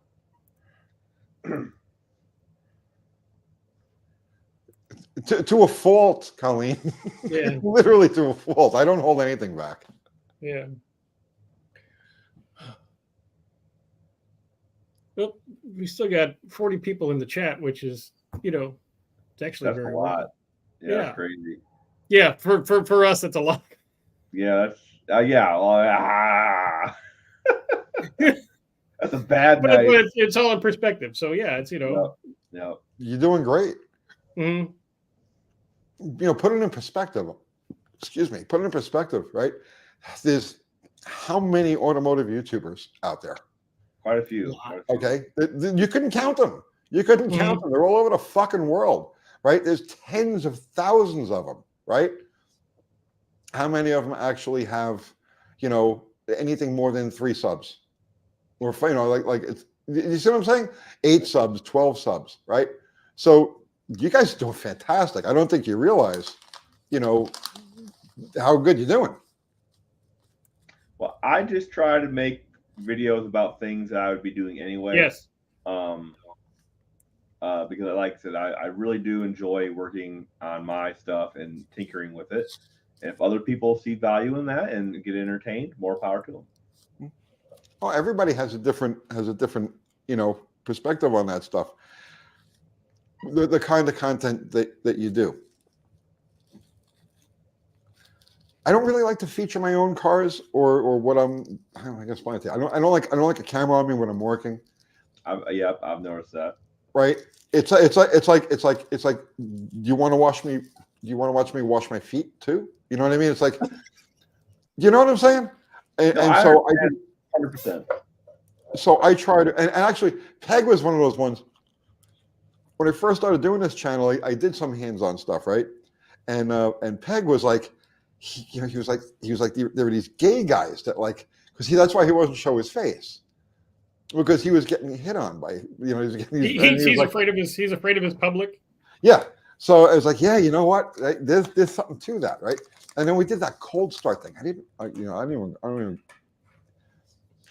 I had no idea. Okay. So when we first started the channel, there was this big thing about cold starts. Everybody was starting up cars cold, right? No. Mm. I totally don't fucking get it, right? But I'm looking at the views that they're getting, right? And they're getting huge views, right? So I said, very fine, we'll do that. So one morning I went around and I started everything that was on the property, including my lawnmower, right? So we ran it. And then I found out, like the day that we sent it, I found out that it's actually this weird fetish. I know you're right. Okay, yeah. Yeah. Okay. Yeah. I see the look. I see the look on his face. It's a fetish thing, but it was too late. I couldn't take it back. You know what I mean? Like, so we just sent it, but I stayed away from doing that. You know, from that point on.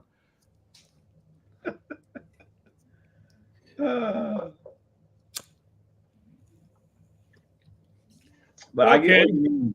I get what you mean about not. I don't like working on camera either. I just like doing it because, first of all, if you stop the film when you're doing something, it takes forever. You don't get nothing done. You know, so that's part of the reason. I just like doing it and then showing my results. Exactly. I feel like that's better. So okay, I want anybody who watches one of my videos to get something from it. Okay, so if you're learning, you'll pick up some kind of technical, expertise or technical knowledge. If you're experienced, you'll get maybe an alternative opinion to the one that you have, right? Or maybe you just get pissed off at me. It doesn't make any difference. You got something out of the video, right? So there's that value there. There is no value in watching somebody turn a wrench, right? Or hit an impact gun, right? Unless it's a tutorial. Right. And it bothers me when I see YouTubers do that because I know what you're doing. You know what I'm saying? You're just fucking stretching. You've got 3 minutes of content that you're going to turn into a 45-minute epic, right? So there's the camera goes on the dashboard of the car and you're going down the road. And it's like, it's filler. It's just fucking filler, right? If you've only got 3 minutes worth of content, make a goddamn 3-minute video and move on, right? No. So I view all of that stuff where people are like, I'm guilty. Like, the only time I want to see someone work on the car is like DD Speed Shop when like he's fitting the panels and he's showing you this and he's showing you that, And he's showing you a skill, yeah. Yeah, he's showing you something that takes skill. It's a skill to learn. It's not okay. I'm tightening this bolt. Okay, I agree. I agree. There are exceptions. I'm not saying across the board. There are exceptions. He is an exception. He does an excellent video. Yes. Yep. Watching someone block sand for hours is painful as actually block sanding for hours. No, nothing's as painful as actually block sanding.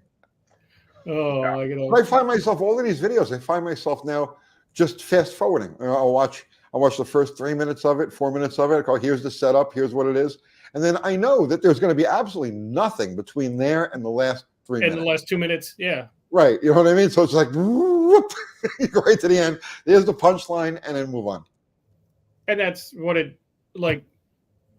Sleeper Dude, Vice Grip, kind of all the middle stuff, which, and they have people that love it and will watch every minute of it, but I like you said, I can't. Vice Grip makes it just entertaining enough to watch. Like he does. He really. Who's that? Vice Grip Garage. He makes it funny enough, because you're really watching his character, I got tired of his character about 4 years ago.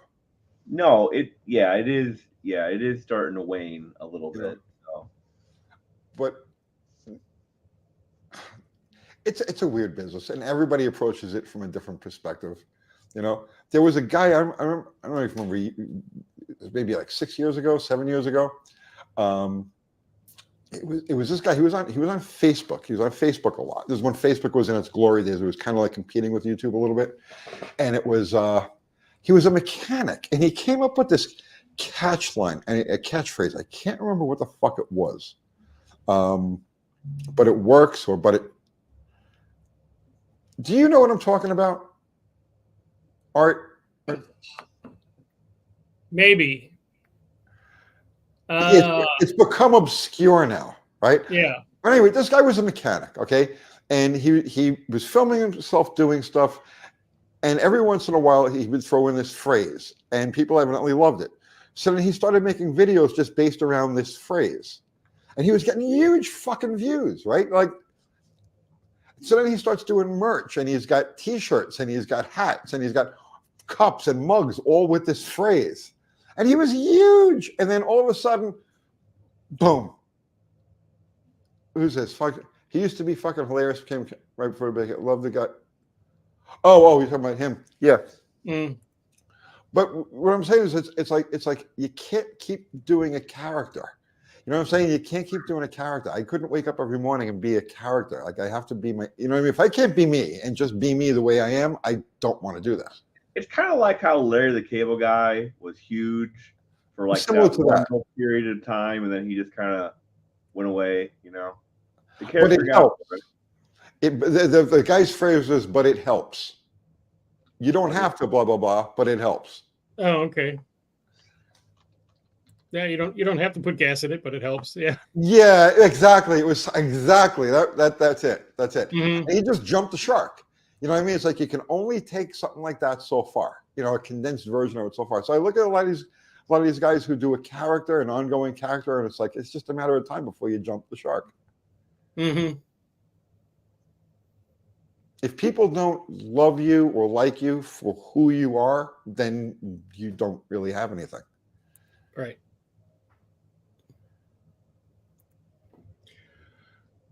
Well, Ken, it's the 3 hour mark. It Is it really? is- I think we've done it. I think we've done our job for tonight. I think we have. It was a very Even good. though we got 40 people in here, which for us is, like I said, is good. We're gonna call it at the 3 hour mark, and we're gonna go to bed because I actually have to go, like, you know, be a big boy and drive into work tomorrow and do all that kind of stuff. So, Lucky me, no work tomorrow. So I work every day. But it was great. Ken, very nice meeting you. it was nice talking to you, Tony. I'm going to check out the very, very interesting shit. I'm going to catch up on what you're doing on your channel there. Art, I'm going to buy some hats, well, thank you. you know. And Yeah, no obligation, but yeah, if you do, great. That'd be awesome. all right. Well, everybody in the chat, nice seeing Yeah, you guys. thanks everybody. Thanks for all that came on tonight. Thanks everybody in the chat, and Yeah. And Art, we'll thank see you for you. having me. we'll see you next Monday. Yeah. I'm going to hit the button and get out. Good night, See ya. guys. All right, thanks, Tony.